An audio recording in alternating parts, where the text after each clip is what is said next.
Before moving on, we have Avinav sir, CEO of Informatics College, and we have lecturers, other faculty members in this session as well, and we have BBA students and their close friends included in this group. And for today's session, we have Mr. Manoj Paudel, CEO of Capital Investment Services Private Limited, founder of Academia Consulting Services, and a lecturer as Pokhara Multimodal College. So welcome to the session, Manoj sir. Namaste.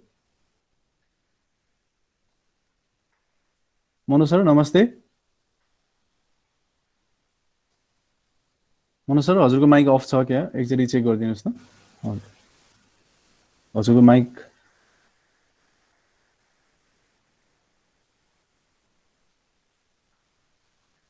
Okay, फेरि of भयो. एकचोटि check गरिदिनुहोस् sir.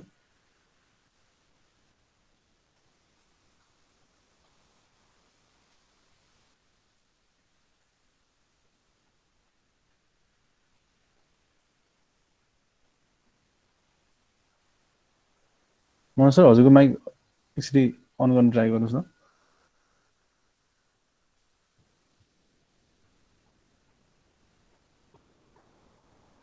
Hello, mic फेरि of भयो हजुरको. एकछिन on होइन.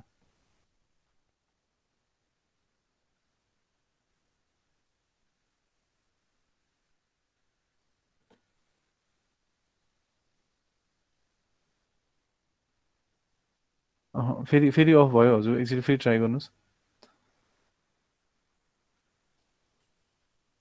एकचोटि आई थिङ्क लग आउट गरेर फेरि लगइन गर्न मिल्छ भने एकचोटि ट्राई गरिदिनुहोस् न.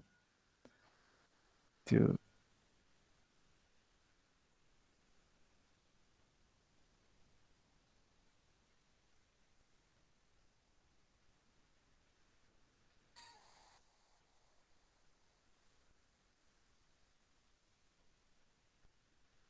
okay, let's wait, let's be patient. Thank you for your patience. I think mic मा केही प्रब्लम भयो सरकोमा.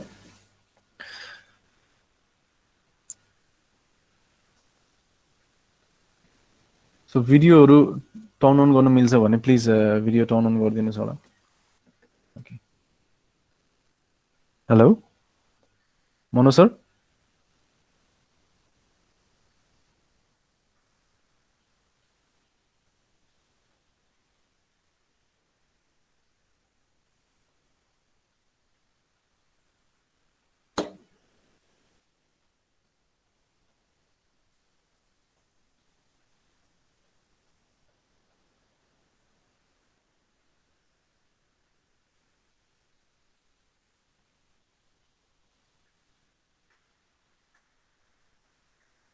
मनोज सर सुन्नुभएको छ? हजुरको माइकै टर्न अन भएको छैन किन होला? हजुरको आवाज रेड साइनै देखाइरहेछ हजुरको आवाजमा. माइकको सिम्बल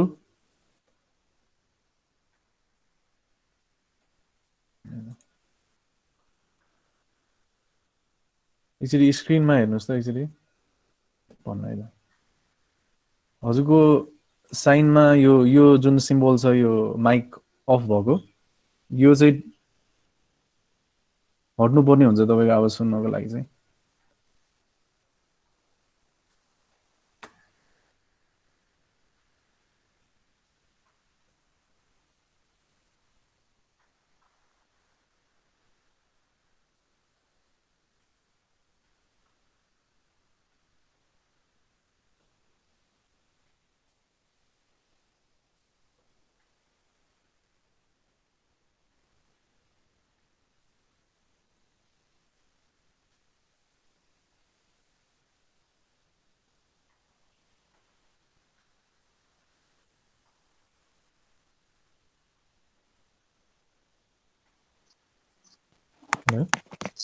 हजुर व्यस्त हजुर हजुर अहिले सुनिएको छ. हजुर ओके. यो भन्छ म मोबाइलबाट आएछ, ल्यापटपबाट के प्रब्लम होला टेक्निकल.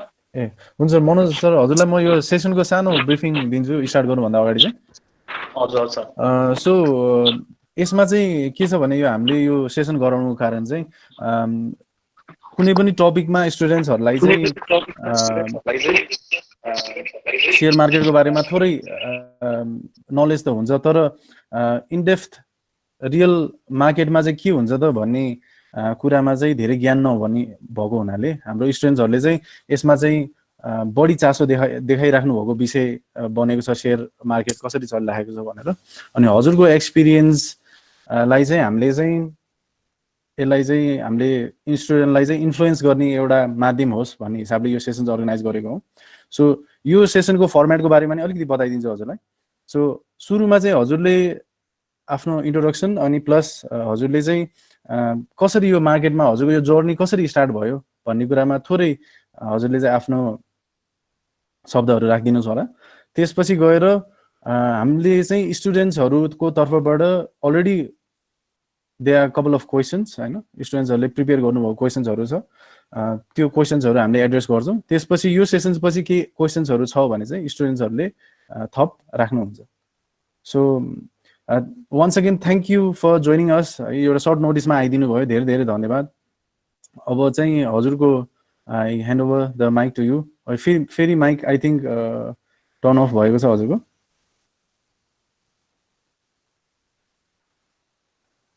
मोबाइलबाट आई थिङ्क प्रब्लम भयो कि, हेरिदिनुहोस् त।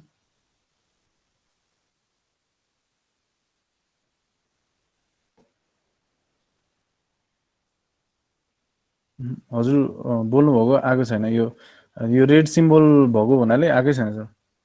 I can see you are speaking, trying to speak.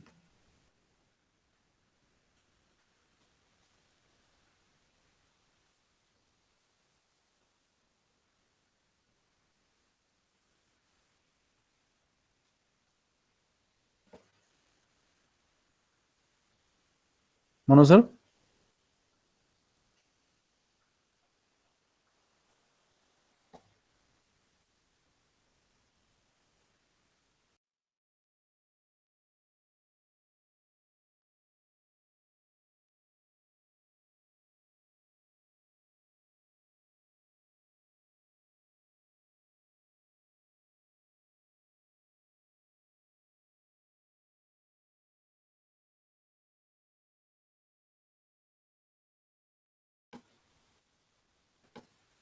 sorry for the inconvenience everyone. समय निकालेर आइदिनु भएको छ। I can see there are lot of friends है, क्लोज फ्रेन्ड्सहरू इन्भाइट गरिदिनु भएको छ। Thank you so much for that as well. के क्वेसन्स छ यो सेसन भइरहेको बेलामा, के क्वेसन छ भने च्याटमा पनि लेखिदिनु होला। So I already have questions, धेरैजना क्वेसन चाहिँ मसँग अलरेडी छ है। So I will be asking them. अनि अरू पनि फर्दर के क्वेसन्स छ भने च्याट मेसेजमा लेखिदिनुहोस् होला। 1 आवरको टाइमको हामीले चाहिँ उहाँलाई चाहिँ हामीले कुरा गरेको थियौँ। अब इट माइट गो 10 मिनट्स, अलिकति धेरै हुन। हेलो हजुर मनोज सर, हजुर सुनिरहेको छ हजुर एकदम फेरि पनि मोबाइलबाट है हजुर। I want to thank you so much for the invitation, Vivek sir. हजुर वेलकम सर। म चाहिँ आज बेसिकली तपाईहरुलाई चाहिँ स्टक मार्केटको बेसिक पार्टहरु, म चाहिँ स्टक मार्केटमा कसरी चाहिँ मार्केटमा इन्ट्री गरे एन्ड देन मेरो चाहिँ मार्केटमा चाहिँ मैले सिकेको कुराहरु र तपाईहरुले चाहिँ बुझ्नुपर्ने कुराहरु चाहिँ डिटेल्समा चाहिँ आज छोटो टाइममा भए पनि केही कुराहरु चाहिँ शेयरिङ गर्न गइरहेको छु। सबैभन्दा अगाडि के छ सर, म चाहिँ प्रोग्राम सुरु गर्न सक्छु? एकदम सर प्लिज। सबैभन्दा अगाडि चाहिँ म चाहिँ स्टक मार्केटमा कसरी चाहिँ इन्फ्लुएन्स भएर चाहिँ अगाडि बढेँ नि भन्ने कुरामा चाहिँ I can start my career in stock market from very beginning at the time of studying BBA. म चाहिँ बिबिए पढ्ने बेलामा प्रोफेसर डाक्टर दीपक भण्डारी सरले चाहिँ ब्याङ्किङ एन्ड फाइनेन्सियल इन्स्टिट्युसनमा चाहिँ उहाँले स्टक मार्केटको कुराहरू गर्ने बेलामा चाहिँ म चाहिँ इन्स्पायर हुँदै गएको थिएँ। And that at the same time I got the opportunity to join the internship at Kumari Securities. म जुन बेलामा चाहिँ कुमारी सेक्युरिटिजमा स्टक मार्केटको लागि चाहिँ तपाईँको चाहिँ इन्टर्नसिप गर्न गएँ, त्यो बेलामा मार्केट चाहिँ एकदमै बेयरिश ट्रेन्डमा थियो र तपाईँको चाहिँ बेयरिश ट्रेन्ड चाहिँ बिस्तारै चाहिँ बुलिश सिग्नलमा चाहिँ जाने टाइममा थियो। जस्तै हामीले स्टक मार्केटमा बेयरिश सिग्नल भन्ने बित्तिकै घट्दो बजारलाई चाहिँ हेरिन्छ भने बुलिश मार्केट भन्ने बित्तिकै चाहिँ हामीले चाहिँ बढ्दो प्रवृत्तिलाई हेरिन्छ। जुन बेलामा म चाहिँ आफू इन्टर्न गर्दै थिएँ I can borrow some money from my family and then invest into the stock market. जस्तै स्टक मार्केटमा पनि धेरै अधिकांश इन्भेस्टरहरूले लगानीकर्ताहरूले तपाईँहरू जस्तै विद्यार्थीहरूले चाहिँ प्राइमरी मार्केटबाट स्टार्ट गर्नुहुन्छ भने म चाहिँ आफू सेकेन्डरी मार्केटबाट where there is high chances of being high where there is very opportunity for earning the money and there is high risk also. म चाहिँ त्यसमा चाहिँ तपाईँको चाहिँ सुरुमा first micro finance development bank लिमिटेडको चाहिँ एउटा स्टकमा चाहिँ घरबाट पैसा कुनै अलिकति बरोड गरेर चाहिँ लगानी गर्ने बेलामा I earn many more money. त्यो बेलामा चाहिँ अराउन्ड 50% विदिन तपाईँको चाहिँ 1 मन्थ जुन बेलामा मार्केट 864 इन्डिसेस चाहिँ थियो नेप्सेको।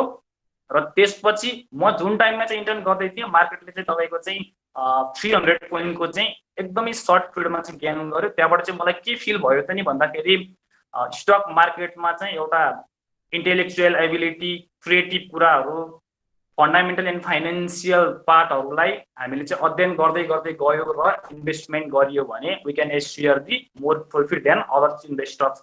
यसरी चाहिँ मैले चाहिँ स्टक मार्केटमा चाहिँ आफ्नो करियर चाहिँ स्टार्ट गरेँ। And then the major things I can influence from the stock market is that the money is making money in stock market easily. यदि कुनै पनि हामीहरूलाई चाहिँ स्टक मार्केटको बारेमा राम्रोसँग केही ज्ञान गुणको कुराहरू थाहा छ र हामी चाहिँ कमिटमेन्ट भएर समय दिएर चाहिँ लगानी गर्छौँ भने money simply make money in stock market. पैसाले चाहिँ हामीलाई चाहिँ इजिली रूपमा चाहिँ के गर्छ पैसा चाहिँ कमाउने काम गर्छ। That is by creativity not the effort. And the next one is the freedom of location is also the another part that influence me in stock market. हामी चाहिँ विश्वको जुनै पनि ठाउँमा गएर जुनै पनि समयमा जुनै पनि ठाउँमा बसेर चाहिँ स्टक मार्केटमा के गर्न सकिन्छ काम गर्न सकिन्छ। That is you can do the work from your home. हामी चाहिँ घरमा बसेपछि काम गर्न सक्छौँ। हामीलाई थोरै सानो समय भयो भने कलेजमा बसेर काम गर्न सक्छौँ। हामीलाई जुन ठाउँमा चाहिँ हामीलाई चाहिँ एकदम सजिलो फिल हुन्छ त्यही ठाउँमा बसेर हामीले काम गर्ने इन्भाइरोमेन्ट चाहिँ स्टक मार्केटमा क्रिएट हुन्छ। And the next one is ability to leverage and skills of quality and amount है। द्याट मिन्स तपाईँको चाहिँ हामीले चाहिँ चाहिएको बेलामा हार्ड क्यास जस्तै गरेर चाहिँ स्टक मार्केटमा गरेको लगानी चाहिँ हामीले जुनै पनि बेलामा चाहिँ के गर्न सकिन्छ क्यासमा प्रोटेक्ट गर्न सकिन्छ। And then we can again reinvest into the stock market or we can change the or we can diversify the portfolio in different sector. And then next part भनेको चाहिँ we have there is no compulsory degree requirement to invest in the stock market. हामीलाई चाहिँ compulsory कुनै पनि एउटा लेभलको degree चाहिँ stock मार्केटमा लगानी गर्न चाहिँ को लागि चाहिँ हामीले चाहिँ एचिभ गर्नु चाहिँ हासिल गर्नु चाहिँ पर्दैन। हामीसँग भएको एक्सपिरियन्सले हामीसँग भएको क्रिएटिभिटीले हामीसँग भएको कमिटमेन्टले अध्ययनले चाहिँ हामीले के गर्न सकिन्छ स्टक मार्केटमा चाहिँ लगानी गरेर चाहिँ हामीले चाहिँ पैसा चाहिँ कमाउन सकिन्छ। एन्ड द नेक्स्ट पार्ट चाहिँ म तपाईँहरूलाई चाहिँ बेसिक स्टक मार्केटमा चाहिँ के कुराहरू चाहिँ बेसिक रूपमा चाहिँ हामीले जान्नुपर्ने हुन्छ भन्ने कुराहरू चाहिँ अगाडि बढाउन चाहन्छु। First one is organisation structure. के हुन्छ त अर्गनाइजेसन स्ट्रक्चर स्टक मार्केटको? हामीले चाहिँ कुनै पनि एउटा बेसिक बिजनेस अर्गनाइजेसनमा हेर्ने स्ट्रक्चर एक्ज्याक्टली स्टक मार्केटमा पनि एउटा कुनै पनि ठाउँमा कुनै पनि हायरार्कीमा कुनै पनि बेसमा चाहिँ हुन्छ। There are different organization involve in the stock market. First one is SEBON भनेको चाहिँ तपाईँको चाहिँ सेक्युरिटी बोर्ड अफ नेपाल हितोपत्र बोर्ड भन्छ। That is the regulatory bodies of the stock market. जुनै पनि कम्पनीहरू नेपाल स्टक एक्सचेन्जमा चाहिँ लिस्टिङ भएर काम गर्छ भने सबैभन्दा पहिला चाहिँ हामीले चाहिँ 7बाट चाहिँ हितोपत्र बोर्डबाट के गर्नुपर्ने हुन्छ रजिस्टर गरेर जसमा पनि पब्लिक कम्पनीहरू रजिस्टर गराइसकेपछि मात्र कारोबार गर्न पाउने हुन्छ। जस्तै अर्को पार्ट भनेको 7 भनेको एउटा major regularities bodies for the stock market. Stock मार्केटको तपाईँको चाहिँ पोजिटिभ पार्टलाई एकदमै मेन भाइटल रोल खेल्ने भनेको चाहिँ 7ले हुन्छ। They can issue the licence to the brokers. ब्रोकरलाई लाइसेन्स दिने कि नदिने, कस्तो कस्तो कम्पनीलाई चाहिँ तपाईँको चाहिँ पब्लिकमा चाहिँ इस्यु गर्न दिने, कस्तो कस्तो कम्पनीको सेयर चाहिँ सेकेन्डरी मार्केटमा चाहिँ कारोबार गर्ने, कुन कम्पनीको प्राइस रेट चाहिँ ओपनिङ प्राइस रेट चाहिँ कति हुनुपर्ने हुन्छ, कुन कम्पनीले चाहिँ भोलि पेड अफ क्यापिटल इन्क्रिज गर्ने बेलामा, भोलि कुनै पनि अर्गनाइजेसनलाई पैसा चाहिएको बेलामा चाहिँ कुन तरिकाबाट चाहिँ हामीले चाहिँ अर्गनाइजेसनमा पैसा आर्जन गर्न सकिन्छ, कुन तरिकाले चाहिँ हामीले पेड अफ क्यापिटल चाहिँ हामीले चाहिँ बढाउन सकिन्छ त नि भने इच एन्ड एभ्री कुराहरू चाहिँ तपाईँको चाहिँ 7ले सेक्युरिटी बोर्ड अफ नेपालले चाहिँ अरू अर्गनाइजेसनहरू अरू कम्पनीहरूलाई के गरेको हुन्छ एउटा रुल्स र तपाईँको चाहिँ रेगुलेसन्सहरू चाहिँ प्रोभाइड गर्छ। जस्तै अर्को पार्ट हो Nepal stock exchange NEPSE itself. NEPSE भनेको चाहिँ तपाईँको चाहिँ नेपालमा तपाईँको 1994 13 जनवरीबाट चाहिँ नेपाल स्टक एक्सचेन्जले चाहिँ ट्रेडिङ फ्लोरबाट चाहिँ आफ्नो कामहरू चाहिँ गर्न सुरु गरेको हो। त्यो चाहिँ सबै सेक्युरिटी एक्सचेन्ज एक्ट 1983 को बेसमा रहेर मात्र नेपाल स्टक एक्सचेन्जले चाहिँ काम गर्नुपर्ने हुन्छ। द्याट मिन्स उसले नेपाल स्टक एक्सचेन्जको मेजर काम भनेको चाहिँ to impact the free marketability and liquidity to the गभर्नमेन्टको लागि and corporate securities by facilitating transaction in a trading floor. हामीले चाहिँ कारोबार गर्ने बेलामा कुनै मान्छे बायर हुनसक्छ, कुनै मान्छेहरू चाहिँ सेलर हुनसक्छ, यी सबैको तपाईँको चाहिँ एकै ठाउँमा राखेर चाहिँ काम गर्ने इन्भाइरोमेन्ट कसले गराइदिएको हुन्छ, नेपाल स्टक एक्सचेन्जले चाहिँ गर्छ। त्यसमा चाहिँ तपाईँको चाहिँ डिफ्रेन्ट मर्चेन्ट ब्याङ्किङहरू, मर्चेन्ट ब्याङ्किङमा हामीसँग छ अहिले नेपाल इन्भेस्टमेन्ट ब्याङ्कको मर्चेन्ट ब्याङ्किङहरू, सिटिजन ब्याङ्क मर्चेन्ट ब्याङ्किङहरू, एनआइपिएल पोर्टफोलियोहरू, तपाईँको चाहिँ नोबेल इन्भेस्टमेन्ट ब्याङ्किङहरू, यी सबै मार्केट इन्टरमिडिएटहरूलाई, मर्चेन्ट ब्याङ्कलाई, ब्रोकरहरूलाई, नेपाल राष्ट्र ब्याङ्कको तपाईँको चाहिँ जति पनि ब्याङ्किङ एन्ड फाइनेन्सियल इन्स्टिट्युसनहरू अन्डर नेपाल राष्ट्र ब्याङ्कको अन्डरमा काम गर्छन्, यी सबै कुराहरूलाई मार्केट मेकरहरूलाई चाहिँ एउटा ठाउँमा ल्याएर चाहिँ कारोबार गर्ने इन्भाइरोमेन्ट चाहिँ नेपाल स्टक एक्सचेन्जले चाहिँ गर्छ। र अर्को तपाईँको चाहिँ अर्गनाइजिङ स्ट्रक्चरमा चाहिँ सिडिएस क्लियरिङ डिपार्टमेन्ट हुन्छ। एउटा तपाईँ हामीले चाहिँ सेयर किनिसकेपछि how to handle the dematerialise firm, हामीसँग पहिला चाहिँ तपाईँको सर्टिफिकेट हुन्थ्यो, सेयर कारोबार गर्न जाने बेलामा चाहिँ हामी त्यही सर्टिफिकेट लिएर महिनौ लगेर चाहिँ एकजनाले सेयर बेच्यो भने अर्को खातामा राख्थ्यौँ भने अहिले चाहिँ सिडिएससिएन क्लियरिङ लिमिटेडले चाहिँ हामीले कारोबार गरेको रासप चाहिँ तपाईँको चाहिँ रापसाप चाहिँ एकदमै सजिलै हाम्रो डिमेटलाइज फर्ममा तपाईँको चाहिँ अनलाइन फर्ममा चाहिँ टाइममा चाहिँ के गर्ने काम गर्छ, उनीहरूले चाहिँ हाम्रो ठाउँबाट चाहिँ सेयर काट्ने, हाम्रो खातामा चाहिँ सेयर राखिदिने काम चाहिँ गर्छ। एन्ड द नेक्स्ट पार्ट चाहिँ म स्टार्ट गर्न चाहन्छु, के हो त नि स्टक मार्केट भनेको। स्टक मार्केट भनेको चाहिँ के होला एक्ज्याक्टली, तपाईँको चाहिँ stock market is simply the place where share of public limited companies are traded. नेपालको केसमा चाहिँ हामीले चाहिँ स्टक मार्केट भनेको चाहिँ सिम्पली एउटा कुनै पनि ठाउँ हो जहाँ चाहिँ पब्लिक लिस्टेड कम्पनीजको सेयरहरू चाहिँ कारोबार हुने काम चाहिँ गर्दछ। यसमा चाहिँ तपाईँको चाहिँ 7 अन्तर्गत रही नेपाल स्टक एक्सचेन्जमा लिस्टिङ भएको कम्पनीको सेयरहरू नेक्स्ट डे रजिस्टर्ड ब्रोकरको माध्यमबाट, द्याट मिन्स हामी जति पनि कारोबारहरू गर्छौँ अहिले नेपालको रिसेन्टली केसमा चाहिँ हामीले बाई एन्ड सेल अथवा ट्रेड गर्ने बेलामा ओन्ली ब्रोकरको माध्यमबाट मात्र गर्न सकिन्छ। जुन ब्रोकरलाई लाइसेन्स चाहिँ कसले इस्यु गर्यो, सेभनले चाहिँ गरेको हो, त्यो प्लेसलाई नै हामीले चाहिँ के भनिन्छ, स्टक मार्केट चाहिँ भनिन्छ। अब हामी चाहिँ सेयर भनेको चाहिँ के हो, वाट एक्ज्याक्टली इज सेयर। जस्तै सेयर इज सिम्पली तपाईँको चाहिँ पिस अफ द कम्पनी, कुनै पनि कम्पनीबाट सिम्पली सिङ्गल पिस भनेको चाहिँ के हो, सेयर हो। That means a share is a single unit of ownership in a company or financial assets. तपाईँको चाहिँ हामीले एउटा इक्जाम्पल दिने बेलामा चाहिँ when you buy a share in a company you become the owner of that company. हामीले चाहिँ कुनै पनि कम्पनीको सेयरहरू लिइयो भने चाहिँ हामी त्यो कम्पनीको नर्मली के भन्छ, ओनर चाहिँ भइन्छ। कुनै पनि कम्पनीहरूले चाहिँ आफू पब्लिकमा जाने बेलामा जस्तै तपाईँको चाहिँ सेयरलाई पनि हामीले चाहिँ एउटा नेपाल स्टक मार्केटमा कारोबार हुने सेयर र एउटा चाहिँ तपाईँको चाहिँ स्टक मार्केटभन्दा बाहिर कारोबार हुने सेयरलाई चाहिँ फरक फरक तरिकाले चाहिँ लिन सकिन्छ। फर एक्जाम्पल कुनै पनि कोअपरेटिभमा चाहिँ तपाईँहरू इन्भेस्टमेन्ट गर्नुहुन्छ भने that is also the share, you are also the owner of that company. तर हामीले चाहिँ नेपाल स्टक एक्सचेन्जमा स्टक मार्केटमा कारोबार हुने सेयरहरू भनेको धितोपत्र बोर्डबाट 7 अन्तर्गत नेप्सेमा लिस्टिङ भयो भनेको नेपाल स्टक एक्सचेन्जमा लिस्टिङ भएर ब्रोकरको माध्यमबाट मात्र हामीले बाई एन्ड सेल गर्न सकिन्छ भने त्यसलाई चाहिँ स्टक मार्केटको केसमा चाहिँ सेयर भनेर चाहिँ चिनिन्छ। एउटा एक्जाम्पललाई चाहिँ तपाईँको people who own share in a company are simply share holder.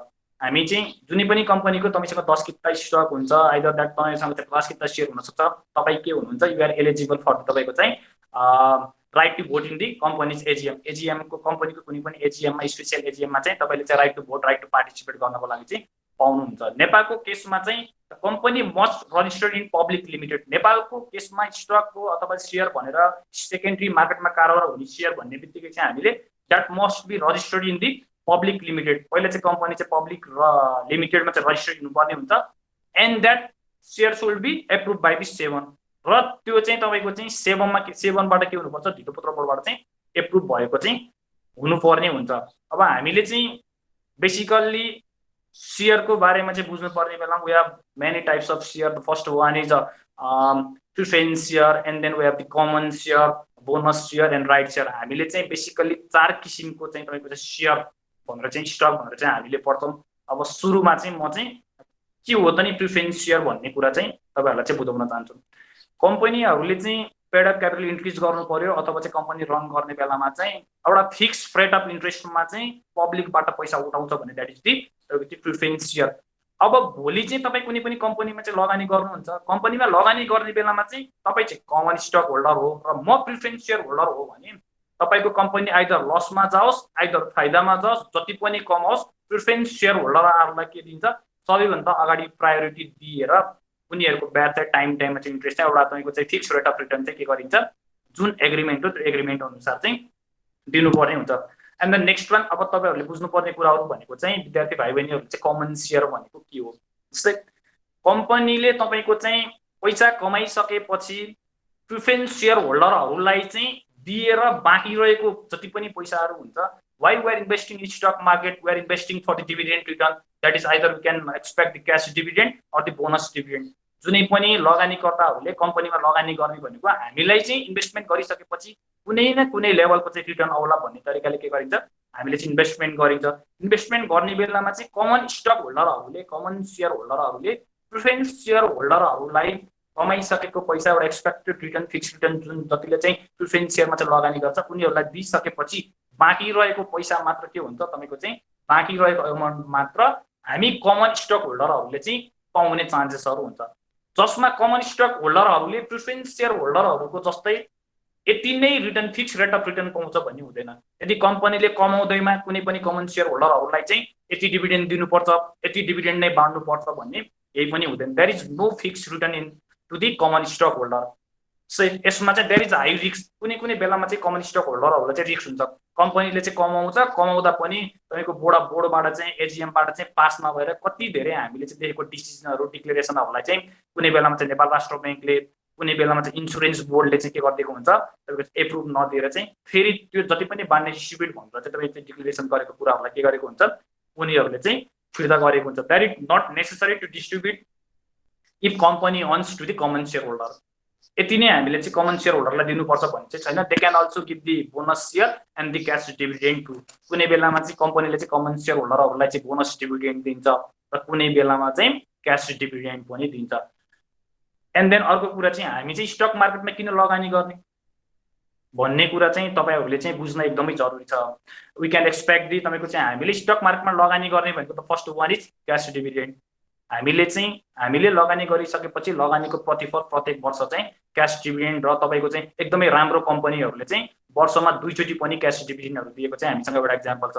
तपाईँहरूलाई चाहिँ म एउटा इक्जाम्पल चाहिँ स्मरण गराउन चाहन्छु। नेपालमा एउटा मात्र कम्पनी हिमालयन डिस्टिलरी कम्पनी जसले चाहिँ वर्षमा चाहिँ 2 चोटि डिभिडेन्ड चाहिँ दिँदै आएको छ। अहिले मात्र गएको तपाईँको चाहिँ 6 महिनामा चाहिँ उसले चाहिँ एक वर्षमा 2 चोटि डिभिडेन्ड चाहिँ डिक्लेरेसन गर्यो, त्यो पनि तपाईँको चाहिँ 100% डिभिडेन्ड डिक्लेरेसन। हामीले लगानी गर्ने भनेको कम्पनीले केही प्रतिफल दिन्छ भनेर र अर्को चाहिँ कम्पनी चाहिँ बोनस सेयरको माध्यमबाट पनि आफ्नो सेयर धनीहरूलाई आफ्नो कमन सेयर होल्डरहरूलाई चाहिँ स्टक होल्डरहरूलाई चाहिँ लगानी दिन सक्छ। द्याट मिन्स तपाईँको चाहिँ एक्जाम्पलको लागि चाहिँ तपाईसँग कुनै पनि कम्पनीको 100 किता सेयर छ भने if the company is providing 20% dividend and then तपाईँलाई चाहिँ के भयो तपाईँको जुन चाहिँ स्टक चाहिँ 120 किता चाहिँ के हुन्छ आगामी दिनमा चाहिँ हुन्छ। र अर्को कुरा चाहिँ हामीले मार्केटमा लगानी गर्ने भनेको not only for the cash dividend and the stock dividend, you can invest for gaining the capital appreciation.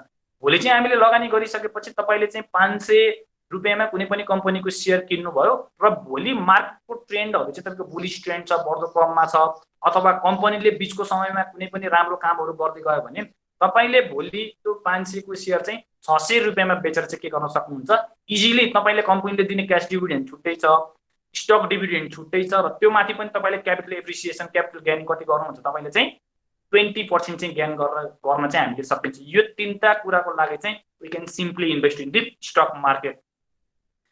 अब तपाईँहरूले चाहिँ बुझ्नुपर्ने कुराहरू चाहिँ हामीले जहिले पनि स्टक डिभिडेन्ड लिने बेलामा क्यास डिभिडेन्ड लिने बेलामा चाहिँ गभर्मेन्टलाई चाहिँ एउटा तपाईँको चाहिँ रिक्वायरमेन्ट अनुसार चाहिँ लज रुल्स रेगुलेसन पोलिसिज अनुसार चाहिँ ट्याक्स चाहिँ कम्पलसरी तिर्नुपर्ने हुन्छ। एउटा चाहिँ क्यापिटल गेन ट्याक्स तपाईँले कमाएको पैसाको बिचमा जस्तै 500मा किनेर 600 रुपियाँमा बेच्ने बेलामा 100 रुपियाँ बिचको ट्याक्स र अर्को चाहिँ वर्षमा कम्पनीले कमाएर तपाईँहरूलाई चाहिँ खातामा राखिदिने बेलामा डिक्लेरेसन गरेर गर्ने बेलामा पनि तपाईँको चाहिँ के हुन्छ हाम्रो चाहिँ हामीले चाहिँ कम्पलसरी गभर्मेन्टलाई चाहिँ सरकारलाई चाहिँ ट्याक्स तिर्नुपर्ने हुन्छ।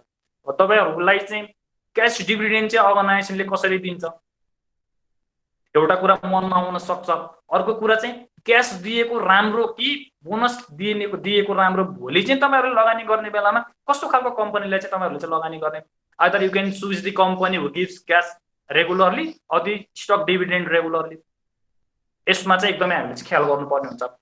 यसको लागि चाहिँ तपाईँहरूले सबैभन्दा पहिला चाहिँ हु यु आर एक्ज्याक्टली, तपाईँ चाहिँ को हो, तपाईँ चाहिँ कसको लागि लगानी गर्दै हुनुहुन्छ, के पर्पजको लागि लगानी गर्दै हुनुहुन्छ त नि। एउटा इक्जाम्पल दिने बेलामा चाहिँ म चाहिँ लगानी गर्छु 1 महिनाको लागि, तर कम्पनीले त प्रत्येक वर्षमा रिटर्न दिन्छ। तपाईँले चाहिँ असोजमा सेयर किनेर त तपाईँले क्यास डिभिडेन्ड स्टक डिभिडेन्ड खानलाई त साउन भदौसम्म कुर्नुपर्ने हुन्छ। यस्तो यस्तो कुराहरू चाहिँ तपाईँ आफूमै सुरुमा क्लियर भइसकेपछि आइदर म चाहिँ क्यास दिने कम्पनी खोज्ने, स्टक डिभिडेन्ड दिने कम्पनी खोज्ने, अथवा मैले चाहिँ क्यापिटल एप्रिसिएसन, भोलि चाहिँ म त 5 दिनमा सेयर बेच्ने हो, आज 200 मा किन्छु भोलि 230 मा बेच्छु भन्ने यो कुरा चाहिँ तपाईँ चाहिँ पहिला चाहिँ क्लियर पर्ने हुन्छ। Either you are the long term investor, short term investor or trader. तपाईँ चाहिँ 5 वर्षको लागि सेयर किन्दै हुनुहुन्छ कि 2 वर्षको लागि सेयर किन्दै हुनुहुन्छ कि 4 दिनमा पैसा कमाउनको लागि किन्दै हुनुहुन्छ, यो कुरा चाहिँ हेर्नुपर्ने हुन्छ। नर्मल्ली तपाईँको चाहिँ इन्टरनेसनल सिनारियो हेर्ने हो भने चाहिँ इन्भेस्टरहरू they are the prefer the companies who give the, उनीहरूले चाहिँ क्यास डिभिडेन्ड दिने कम्पनीहरू हेर्छ। जति पनि चाहिँ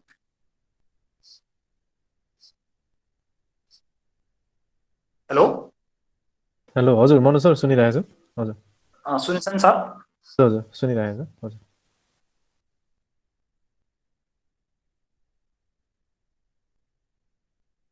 देव सर? हजुर हजुर सुनिरहेको छु मनोज सर।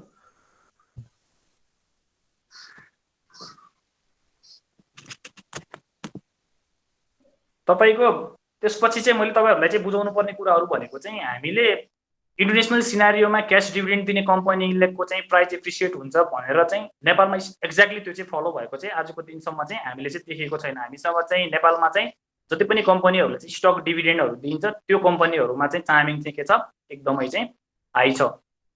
विभु सर सुन्नुभएको छ नि? हजुर सुनिरहेको छु मनोज सर, सुनिरहेको छु। म चाहिँ अब तपाईँहरूलाई चाहिँ हामी चाहिँ स्टक, यदि तपाईँहरू चाहिँ नयाँ हुनुहुन्छ भने विद्यार्थी भाइ बहिनीहरू चाहिँ हामी स्टक मार्केटमा चाहिँ कसरी चाहिँ हामी चाहिँ अगाडि बढ्ने भन्ने कुराहरू चाहिँ अब चाहिँ म चाहिँ डिटेल्समा चाहिँ भन्न चाहन्छु। जस्तै there are basically 2 types of market. The first one is primary market and the next one is secondary market. तपाईँको चाहिँ प्राइमरी मार्केट भनेर चाहिँ हामीले चाहिँ कुनै पनि कम्पनीले चाहिँ बिगिनिङमा चाहिँ आइपिओ इस्यु गर्ने एन्ड देन पछि चाहिँ तपाईँको चाहिँ एफपिओ फर्दर पब्लिक अफरिङ चाहिँ गर्छ। IPO that means initial public offering and FPO चाहिँ फर्दर पब्लिक अफरिङ गर्छ भने त्यस्तो मार्केटलाई के भनिन्छ, प्राइमरी मार्केट भनिन्छ। नयाँ बिगिनर्सहरू जति पनि स्टक मार्केटमा छिर्नुहुन्छ, स्टक मार्केटमा there is 95% chances of losing money and only 5% of earning money in the stock market in secondary market. त्यही भएर चाहिँ तपाईँहरूले चाहिँ सुरुमा चाहिँ आफ्नो करियर स्टार्ट गर्ने बेलामा स्टक मार्केटमा इन्ट्री गर्ने बेलामा चाहिँ प्राइमरी मार्केट थ्रु चाहिँ गर्नुपर्ने हुन्छ। जस्तै तपाईँले चाहिँ कुनै पनि कम्पनीहरूको आइपिओहरू आउँछ भने चाहिँ हामीले चाहिँ सियासपा युज गरेर मेरो सेयर युज गरेर चाहिँ म यो पार्टलाई चाहिँ पछि फेरि डिटेल्समा चाहिँ तपाईँहरूलाई भन्छु, त्यसरी चाहिँ हामीले चाहिँ आइपिओ इस्यु गर्न आइपिओ चाहिँ भर्न सकिन्छ। And the next one is secondary market. नेपालको केसमा चाहिँ तपाईँको सेकेन्डरी मार्केट भनेको नेपाल स्टक एक्सचेन्जमा रजिस्टर भएका सेयर ब्रोकरबाट मार्केट डिमान्ड र सप्लाईको बेसमा बाई सेल गर्नेलाई नै के भन्छ, तपाईँको चाहिँ सेकेन्डरी मार्केट भनिन्छ।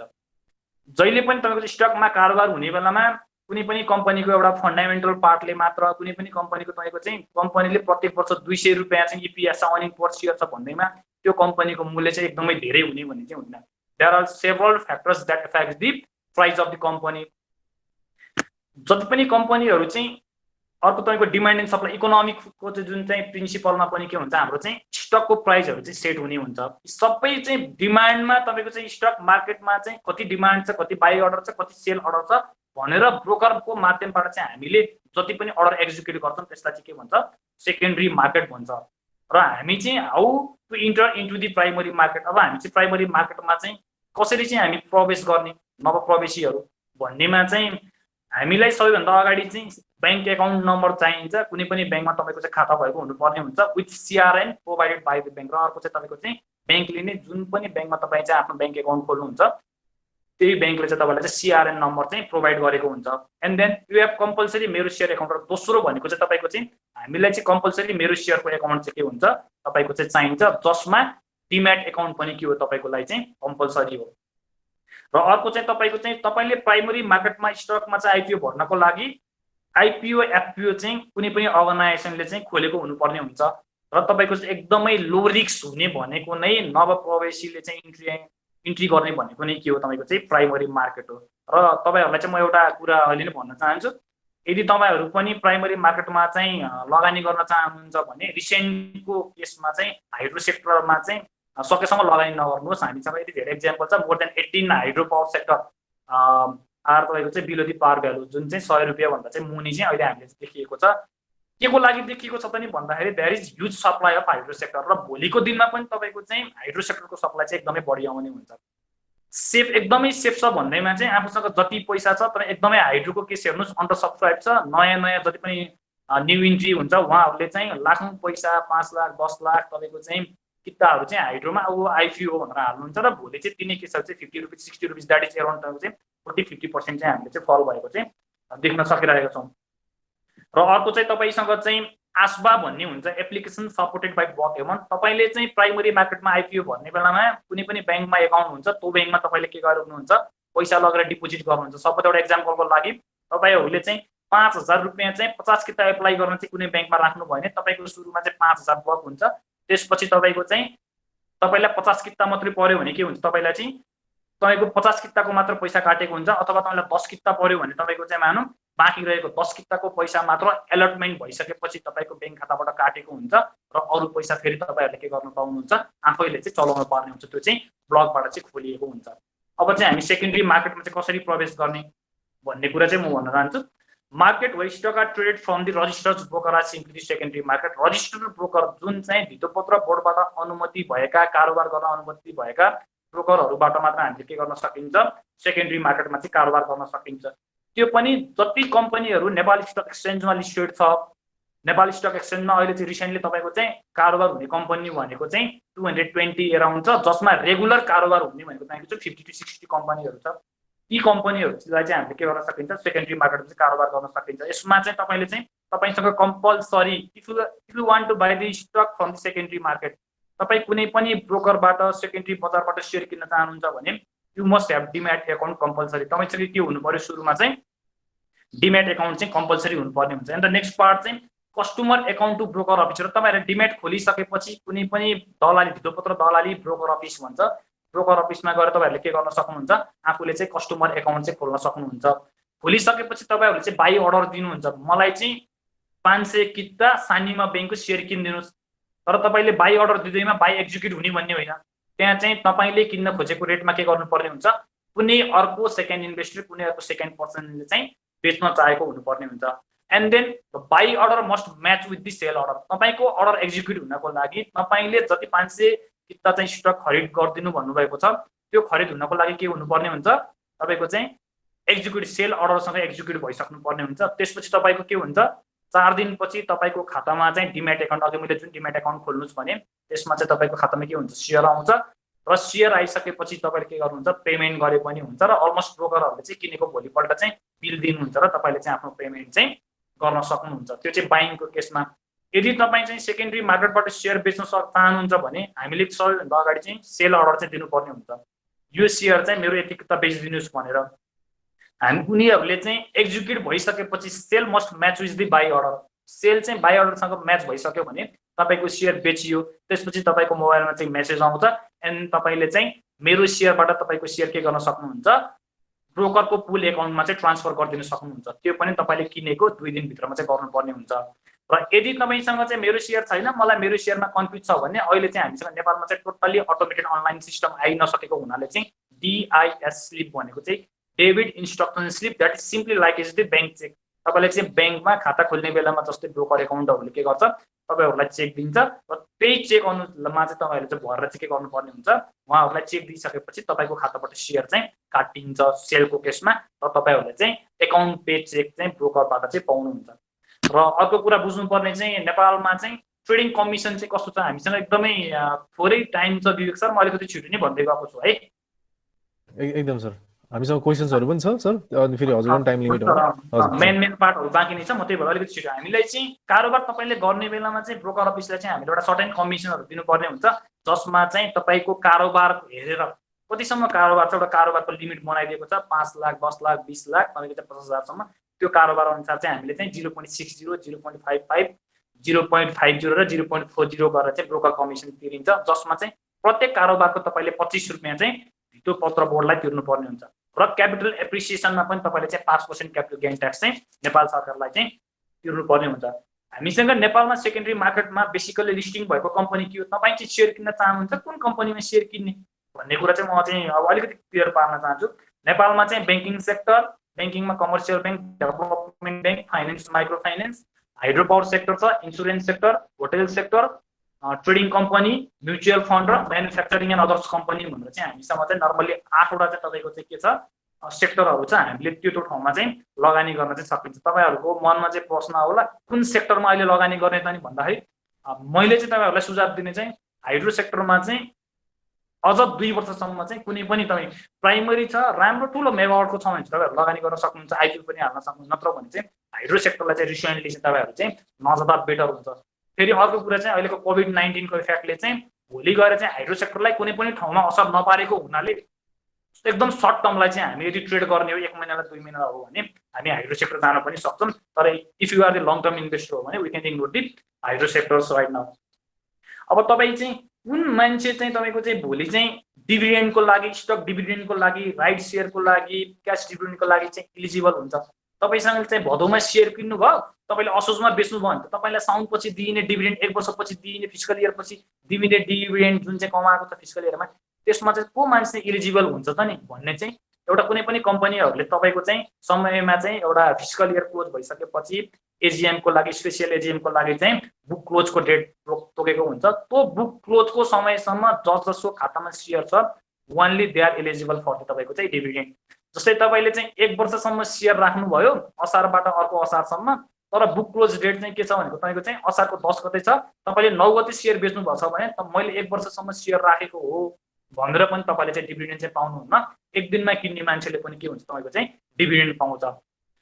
अब यसमा चाहिँ तपाईँको चाहिँ डिभिडेन्ड पाइसकेपछि स्टक मार्केटको रेट त्यही नै हुने हो भन्ने चाहिँ हुँदैन। त्यसपछि तपाईँको चाहिँ एडजस्टमेन्ट हुन्छ। जस्तै डिभिडेन्ड डिक्लेरेसन भइसकेपछि, बुक क्लोज भइसकेपछि तपाईँको चाहिँ उनीहरूले चाहिँ के गरेको हुन्छ, मार्केट प्राइसलाई चाहिँ के गरेको हुन्छ, जति % डिभिडेन्ड दिएको छ त्यसमा चाहिँ के गर्छ, एडजस्टमेन्ट चाहिँ गराएको हुन्छ। राइटको केसमा पनि यही नै हुन्छ।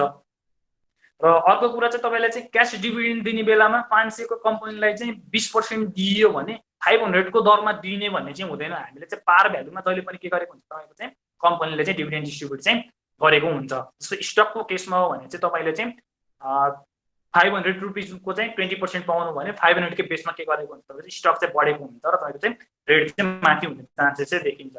र अर्को तपाईँहरूले चाहिँ बुझ्नुपर्ने कुराहरू चाहिँ प्राइस रेन्ज। नेपालको केसमा नेपाल स्टक मार्केटमा दिनमा 10% सम्म कुनै पनि कम्पनीहरूको सेयर चाहिँ माथि बढ्न पनि पाउँछ र तल बढ्न पनि पाउँछ। कुनै पनि कम्पनीको सेयर एकैचोटि 10% मा खुल्न पाउँदैन, 10% सम्म घट्न पनि पाउँदैन र प्रत्येक ट्रान्जेक्सन चाहिँ 2% ले अप एन्ड डाउन हुँदै आइदर तपाईँको चाहिँ दिनभरिमा चाहिँ 10% अप हुन पनि पाउँछ र तपाईँको चाहिँ 10% डाउन हुन पनि पाउँछ। फर एक्जाम्पल 100 रुपिसको सेयर दिनमा 90 हुन पनि मिल्छ र 110 पनि हुन सक्छ। त्यो तपाईँको चाहिँ 2% को चाहिँ ग्यापले गरेर। अर्को चाहिँ सर्किट ब्रेक भन्ने चाहिँ तपाईँको चाहिँ कुनै पनि दिनमा चाहिँ एकदमै बजार घटेर एकदमै बढ्यो भने चाहिँ धितोपत्र बोर्डले सर्किट ब्रेकको चाहिँ नियम लागू गरेको छ, जसमा चाहिँ तपाईँको चाहिँ प्रत्येक रेन्ज 3%, 4% र 5% को रेन्जमा चाहिँ यदि तपाईँको चाहिँ मार्केट माथि बढ्यो र तल आयो भने चाहिँ मार्केट कन्ट्रोल गर्नको लागि चाहिँ सर्किट ब्रेकको चाहिँ नियम छ। अब अर्को कुरा चाहिँ म थोरै फन्डामेन्टल एनालाइसिस भन्छु। कम्पनी चाहिँ छान्ने बेलामा कस्तो कस्तो कुराहरू हेर्ने, बेसिकल्ली हामीले चाहिँ फन्डामेन्टल 5 वर्षको फन्डामेन्टल एनालाइसिस राम्रोसँग गरेर मात्र we can invest in the stock market. कसैको लैमा लागेर अरूको कुराहरू सिनेर अरूले के भनेको छ बुझ्दै नबुझ्ने तपाईँको चाहिँ अरूको डिसिजनमा कहिले पनि स्टक मार्केटमा चाहिँ लगानी गर्नु हुँदैन। र बेसिकली हामीले फन्डामेन्टल 5वटा कुराहरू, पी रेसियो भनेको चाहिँ तपाईँको चाहिँ रिस्क कति छ त नि, मैले लगानी गर्ने कम्पनीमा कतिको रिस्क छ भन्ने कुराहरू चाहिँ हामीले चाहिँ क्लियरली बुझ्नुपर्ने हुन्छ। र पी रेसियो भनेको चाहिँ तपाईँको चाहिँ current market price by earning per सेयरबाट चाहिँ क्यालकुलेट हुन्छ। तपाईँको मार्केटको मूल्य चाहिँ 500 छ, कुनै पनि कम्पनीले चाहिँ 50 रुपियाँ कमाएको छ भने तपाईँको चाहिँ इपिएस चाहिँ हामीले के गर्न, पी रेसियो चाहिँ हामीले चाहिँ झिक्न सकिन्छ। र अर्को कुरा चाहिँ फन्डामेन्टल पार्टमा हामीले रेभिन्यू, कुनै पनि कम्पनीले चाहिँ 5 वर्षको ट्रेन्डमा कुन लेभलमा चाहिँ रेभिन्यू जेनेरेट गर्दै आएको छ भन्ने कुराहरू हेर्नुपर्छ। अर्को चाहिँ तपाईँले चाहिँ प्राइस अर्निङ ग्रोथ रेट भनेको चाहिँ रेसियो चाहिँ एकदमै हामीले चाहिँ मध्यनजर गर्नुपर्ने। हिजो कमाएको कम्पनी भन्दा पनि भोलि कम्पनी चाहिँ कुन डिरेक्सनमा जाँदैछ भन्ने कम्पनीहरूमा चाहिँ हामीले के गर्नुपर्छ, लगानी गर्नुपर्ने हुन्छ।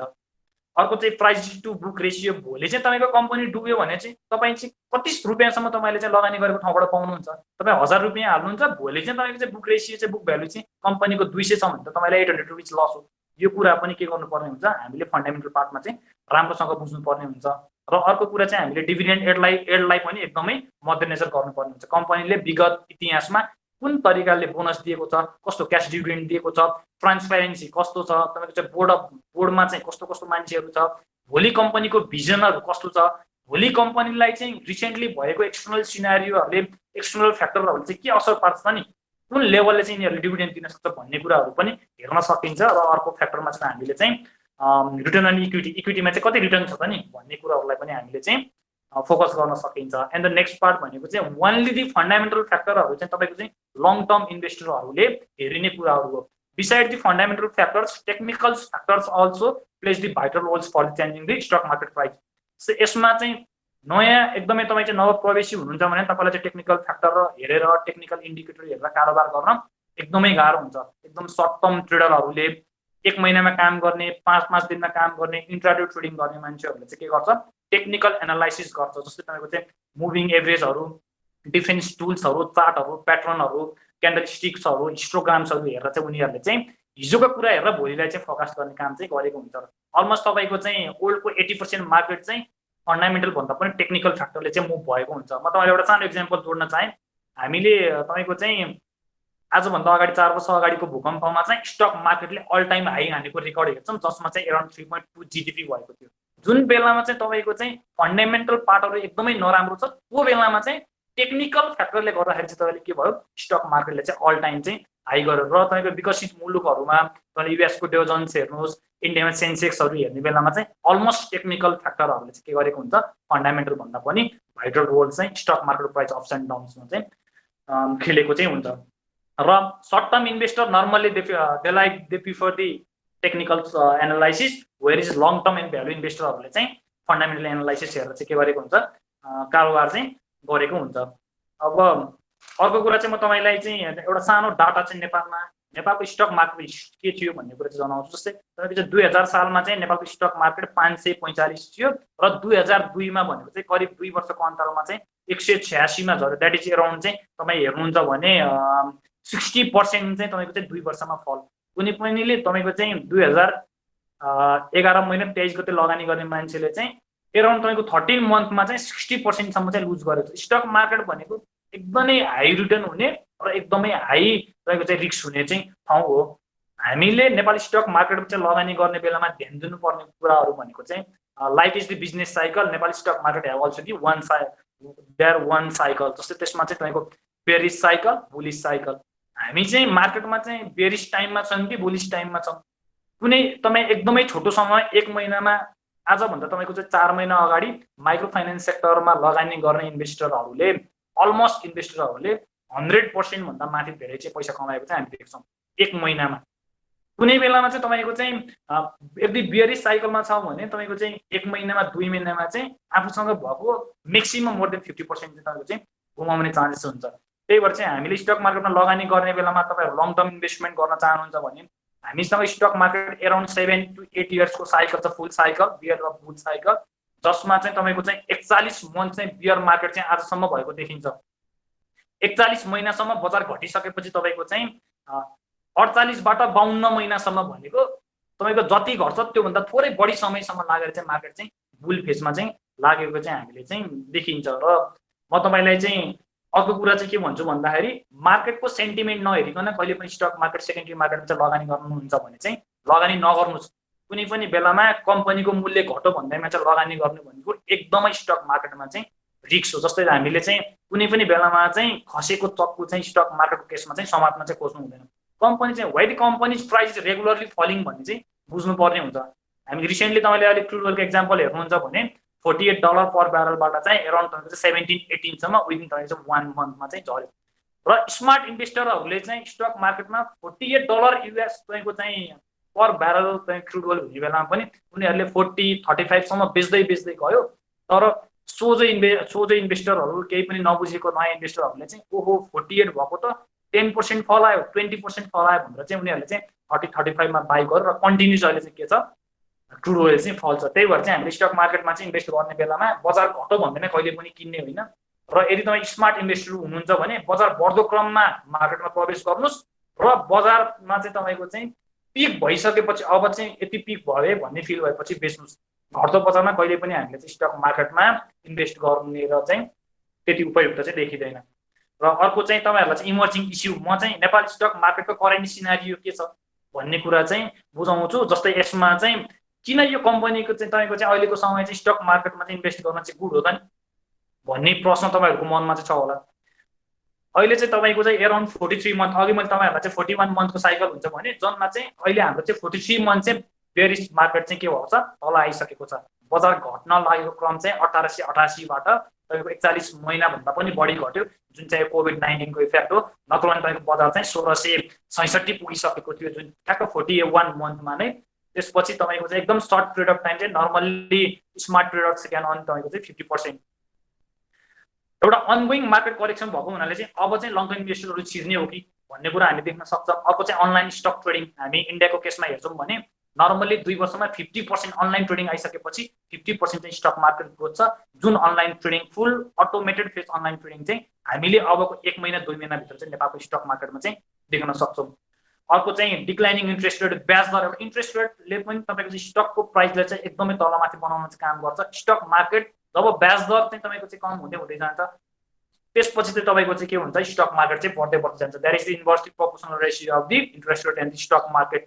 अन्त next one broker licence to ब्याङ्क। पहिला चाहिँ हामीले कारोबार गर्ने बेलामा लिमिटेड ब्रोकर दलालीहरूबाट ढिलोपत्रो दलालीहरूबाट मात्र काम गर्थ्यौँ भने अहिले नेपालको कुनै पनि कुनामा भएको मान्छेहरू, विश्वको कुनै पनि कुनामा भएको मान्छेहरूले नेपालको स्टक मार्केटमा चाहिँ के गर्न सकिन्छ लगानी गर्न सकिन्छ। अर्को चाहिँ तपाईँको चाहिँ मार्केट मेकरहरू, म्युचुअल फन्डहरू चाहिँ टाइम दिन बाई दिन चाहिँ तपाईँको चाहिँ के छ डे बाई डे चाहिँ इन्क्रिज हुँदै गएको छ।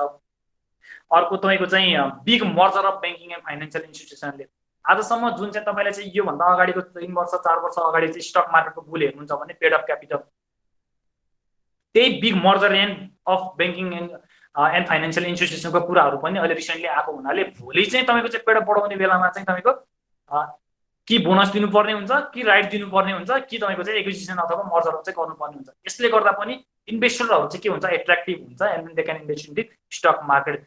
जब तपाईँको चाहिँ डिमान्ड साइड एकदमै बढी हुन्छ त्यति नै तपाईँको चाहिँ के हुने हो स्टक मार्केट चाहिँ बढ्दै बढ्दै चाहिँ जाने हो। र अर्को चाहिँ major challenges that is faced by the stock market भनेको तपाईँको चाहिँ इन्साइडर ट्रेडिङ। एकदमै सोझो इन्भेस्टरहरूले चाहिँ नेपालको स्टक मार्केटमा फेस गरेको च्यालेन्ज भनेको इन्साइडर ट्रेडिङ। जस्तै सिइओ एकदम रिलेटेड मान्छेहरू, बोर्ड अफ डिरेक्टरहरूले चाहिँ कम्पनीको पर्फर्मेन्सलाई चाहिँ हाम्रोभन्दा 6 महिना अगाडि नै के गरेको हुन्छ राम्रोसँग एनालाइसिस गरिसकेको हुन्छ। र जति पनि तपाईँको स्मार्ट इन्भेस्टरहरू हुन्छ, जतिले पनि तपाईँको चाहिँ इनसाइड इन्फर्मेसनहरू थाहा पाएको हुन्छ, उनीहरूले चाहिँ पिकमा चाहिँ मार्केटमा के गरेको हुन्छ सेयर बेच्दै बेच्दै बेच्दै बेच्दै गएको हुन्छ। जुन बेलामा एकदमै राम्रो के हुन्छ तपाईँको चाहिँ न्युजहरू मार्केटमा आएको हुन्छ, कम्पनीको ग्रोथ देखाइएको हुन्छ। त्यही भएर जुन बेलामा तपाईँको चाहिँ कम्पनीको एकदमै नराम्रो कुराहरू आएको छ त्यो बेलामा चाहिँ स्मार्ट इन्भेस्टरहरूले चाहिँ सेयर किन्न जान्नुपर्ने हुन्छ। र जुन बेलामा चाहिँ तपाईँको चाहिँ स्टक मार्केटको बारेमा एकदमै कुनै पनि कम्पनीको बारेमा एकदम गुड न्युज आयो भने हामी चाहिँ त्यो स्टकलाई चाहिँ बिस्तारै बिस्तारै सेल गर्दै गर्दै चाहिँ जानुपर्ने हुन्छ। एउटा चाहिँ मेजर च्यालेन्ज भनेको इन्साइडर ट्रेडिङ हो। भित्री कारोबारले चाहिँ हामी जस्तो सोझो लगानीकर्ताहरूलाई चाहिँ के गरेको हुन्छ स्टक मार्केटमा जहिले पनि फेलियर चाहिँ लुजर चाहिँ बनाएको हुन्छ। अर्को चाहिँ रेगुलेटरी बोडीजहरू जस्तै नेप्से 7 टोटल्ली पोलिटिकल इन्फ्लुएन्सले पोलिटिकल पार्टिजले गर्ने बेलामा कतिपय पोजिटिभ कुराहरू स्टक मार्केटलाई हुनुपर्ने कुराहरू चाहिँ पोलिटिकल प्रेसरमा चाहिँ डिसिजन लिएको हुन्छ, जसले गर्ने बेलामा चाहिँ स्टकमा इन्भेस्ट गर्ने इन्भेस्टरहरूले चाहिँ तपाईँको चाहिँ एकदमै ठुलो एमाउन्टमा चाहिँ लुज गरेको चाहिँ हामीले चाहिँ देखिएको छ। अर्को चाहिँ तपाईँको चाहिँ इन्ट्रेस्ट रेटको कुराहरू नर्मल्ली हामीले चाहिँ सेयर लोन भनेर 13% 14%मा लगानी गर्छौँ, जसमा आजसम्मको तपाईँको चाहिँ एभरेज रिटर्न नेपाली स्टक एक्सचेन्जको भनेको 14.86% छ। जसले गर्दा पनि हाई इन्ट्रेस्ट रेट भएको हुनाले पनि हामीलाई चाहिँ सेयर लोनको लागि चाहिँ लिएर स्टक मार्केटमा लगानी गर्ने बेलामा चाहिँ अलिकति च्यालेन्जिङ पार्टहरू हो। र विवेक सर, हेलो। हजुर हजुर सर। विवेक सर, बेसिक कुराहरू चाहिँ मैले तपाईँहरूलाई चाहिँ भन्नुपर्ने यही नै हो। कुनै क्वेसनहरू छ हजुर सर थ्याङ्क यू सर अहिलेसम्मको सेसन एकदम इन्फर्मेटिभ भइरहेको छ मसँग लिस्ट अफ क्वेसन छ यो चाहिँ हाम्रो स्टुडेन्ट्सहरूले चाहिँ पहिला नै सबमिट गरिसक्नु भएको हो अनि आज पनि एक दुईवटा कमेन्टहरू मैले क्वेसन्सहरू कमेन्ट सेक्सनमा देख्न सक्छु हजुरलाई चाहिँ फर्स्टमा स्टार्ट गर्दाखेरि जस्तो एज अ विद्यार्थी हाम्रो विद्यार्थीहरूलाई चाहिँ अब जस्तो यो सबै के पनि थाहा छैन अब जान्छु अब थाहा छ यसमा स्कोप छ यसमा एज अ बिबिए स्टुडेन्ट्स अथवा एज अ स्टुडेन्ट्स चाहिँ मलाई यसमा चाहिँ पछि राम्रो हुन्छ भनेर थाहा छ तर त्यो फर्स्ट स्टेप लिनलाई चाहिँ के गर्नुपर्छ होला अथवा तपाईँ के सजेस्ट गर्नुहुन्छ जसलाई चाहिँ थाहा छ मलाई त्यसमा जानु छ तर मैले त्यो स्टेप चाल्नै सकेको छैन भने त्यसलाई चाहिँ के सजेस्ट गर्नुहुन्छ त्यो क्याटेगोरीहरूलाई विद्यार्थी भाइ बहिनीहरू जति पनि नेपाल स्टक मार्केटमा चाहिँ प्रवेश गर्न चाहनुहुन्छ म चाहिँ एकदमै नयाँ हुँ भन्नुहुन्छ भने चाहिँ तपाईँले सबैभन्दा अगाडि चाहिँ कुनै पनि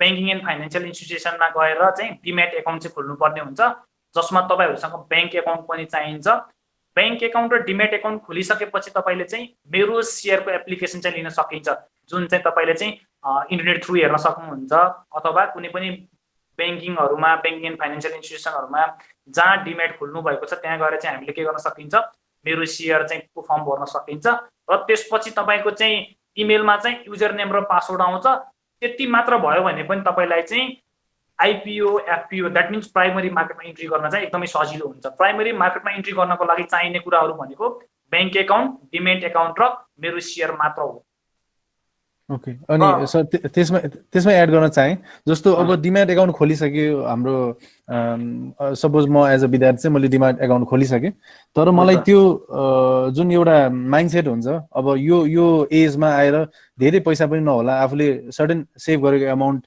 स्टार्ट गर्छु भन्ने हिसाबले प्रवेश गर्न खोजिरहेको विद्यार्थीलाई चाहिँ त्यो गोजीबाट पैसा निकाल्नै डर लागिरहेको छ त्यो सेयरमा इन्भेस्ट गर्नलाई त्यो क्याटेगोरी विद्यार्थीलाई चाहिँ हजुरले के सजेस्ट गर्नुहुन्छ तपाईँहरूलाई चाहिँ सबैभन्दा अगाडि चाहिँ हामीले मैले तपाईँलाई अघि नै पनि भने तपाईँ एकदमै नयाँ हो भने चाहिँ तपाईँले चाहिँ प्राइमरी मार्केटबाट मात्रै स्टक मार्केटमा चाहिँ इन्ट्री गर्न चाहिँ प्रवेश गर्न चाहिँ ट्राई गर्नुहोस् प्राइमरी मार्केट नेपालको केसमा एकदमै सेफ छ तपाईँले चाहिँ हाइड्रो पावर सेक्टर बाहेक अरू जुनै पनि तपाईँको चाहिँ आइपिओहरूमा चाहिँ तपाईँहरूले चाहिँ एप्लाई गर्न सक्नुहुन्छ र मसँग भएको सानो सेभिङ पनि सेकेन्डरी मार्केटमा चाहिँ इन्भेस्टमेन्ट गर्न चाहन्छु भन्नुहुन्छ भने तपाईँले चाहिँ बेसिकल्ली कुनै पनि अर्गनाइजेसनहरूको तपाईँले लगानी गर्न चाहेको कम्पनीहरूलाई चाहिँ के गर्न सक्नुहुन्छ राम्रोसँग फन्डामेन्टल पार्टहरू तपाईँ यदि अध्ययन कुनै पनि मान्छेहरू चाहिँ अध्ययन गरेर समय दिएर कमिटमेन्ट भएर इन्भेस्टमेन्ट गर्छ भने द्याट इन्भेस्टमेन्ट इज 100% सेक्युर हामी अरूको हो हल्लामा लागेर बाहिरी कुराहरू तथ्य फ्याक्टहरू नहेरिकन हामी लगानी गर्छौँ भने मात्र हाम्रो लगानी चाहिँ इन्सेक्युर हुने हो भोलि मैले किनेको कम्पनी तपाईँ चाहिँ कुनै पनि कम्पनीको तपाईँको चाहिँ रेगुलरली रिटर्न 20% छ भने हामीसँग नेपाली स्टक एक्सचेन्जमा रेगुलरली 20% रिटर्न दिने कम्पनीहरू मोर देन 50 कम्पनी छ तपाईँ ब्याङ्कमा डिपोजिट गर्ने बेलामा चाहिँ तपाईँले 6% 7% पाउनुहुन्छ भने तपाईँ 100% एस्योर भएको 100% ग्यारेन्टी चाहिँ तपाईँको भएको कम्पनीहरूमा सेभिङ गर्दै के गर्न सक्नुहुन्छ लगानी बढाउँदै जानु सक्नुहुन्छ र सेकेन्डरी मार्केटमा तपाईँहरू छिर्नको लागि चाहिँ ब्याङ्क एकाउन्ट डिम्याट एकाउन्ट र ब्रोकर एकाउन्टमा एउटा चाहिँ के गर्नुपर्ने हुन्छ केवाइसी चाहिँ खोल्नुपर्ने हुन्छ र अहिलेको परिवेशमा चाहिँ हामीले अनलाइन तपाईँ घरमै बसेर म मोबाइलबाट कारोबार गर्छु म खाजा खाने बेलामा चाहिँ हाम्रो नेपालको केसमा चाहिँ 11 बजेबाट 3 बजेसम्म स्टक मार्केट चाहिँ ओपन हुन्छ आइतबारबाट बिहिबारसम्म तर अहिले रिसेन्टली आएर चाहिँ कोभिड-19 को टाइममा चाहिँ तपाईँको चाहिँ 1 घन्टा थपेर चाहिँ 11 to 4 बनाएको छ त्यो जुनै पनि समयमा चाहिँ म 10 किता भए पनि सेयर किन्छु मेरो सेभिङ चाहिँ गर्छु भन्नुहुन्छ भने म तपाईँहरूलाई यति धेरै एक्जाम्पल दिन चाहन्छु कि नबिल ब्याङ्कको चाहिँ तपाईँको चाहिँ आजभन्दा 12 वर्ष अगाडि तपाईँको चाहिँ 50,000 लगानी गर्नेहरूले चाहिँ 15 लाख 20 लाख रुपियाँ चाहिँ अहिले चाहिँ हामीले कमाएको देख्छौँ र माइक्रो फाइनेन्समा हेर्नुहुन्छ भने they can earn 6000% return within तपाईँको चाहिँ 6 year 7 year त्योसम्म हामीसँग के छ नेपालमा चाहिँ डाटा छ अब बिबिए स्टुडेन्टहरूले चाहिँ स्टक मार्केटको बारेमा चाहिँ किन चाहिँ तपाईँको बुझ्न जरुरी छ भन्ने कुरा चाहिँ म थोरै तपाईँलाई चाहिँ यही क्वेसनमा चाहिँ जोड्न चाहे सर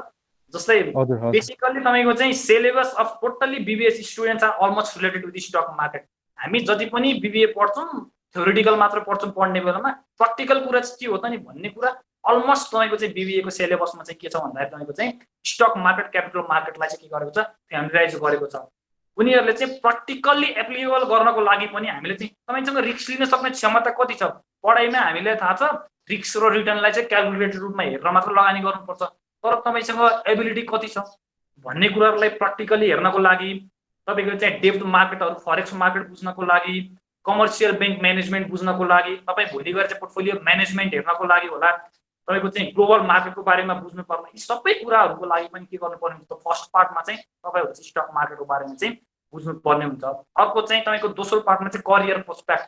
आज चाहिँ हामी यति धेरै हेर्न सक्छौँ, there are different capital analyst, venture capital analyst, technical analyst, wealth manager, portfolio manager in the world. अहिले चाहिँ यति धेरै तपाईँको विद्वान मान्छेहरू, विज्ञ मान्छेहरूले चाहिँ क्यापिटल मार्केट चलाएर बसेको छ। भोलि करियर हेर्ने मान्छेहरूले फाइनेन्सियल एनालिसिस्ट भएको छ, पोर्टफोलियो म्यानेजर भएको छ, त्यसपछि फाइनेन्सियल कन्सल्टेन्ट भएको छ, भेन्चर क्यापिटलहरू, टेक्निकल एनालिसिसहरू चाहिँ चलाएर बसेको छ। यो कुरामा पनि म विज्ञ हुन्छु भन्नुहुन्छ भने practically must enter into the stock market.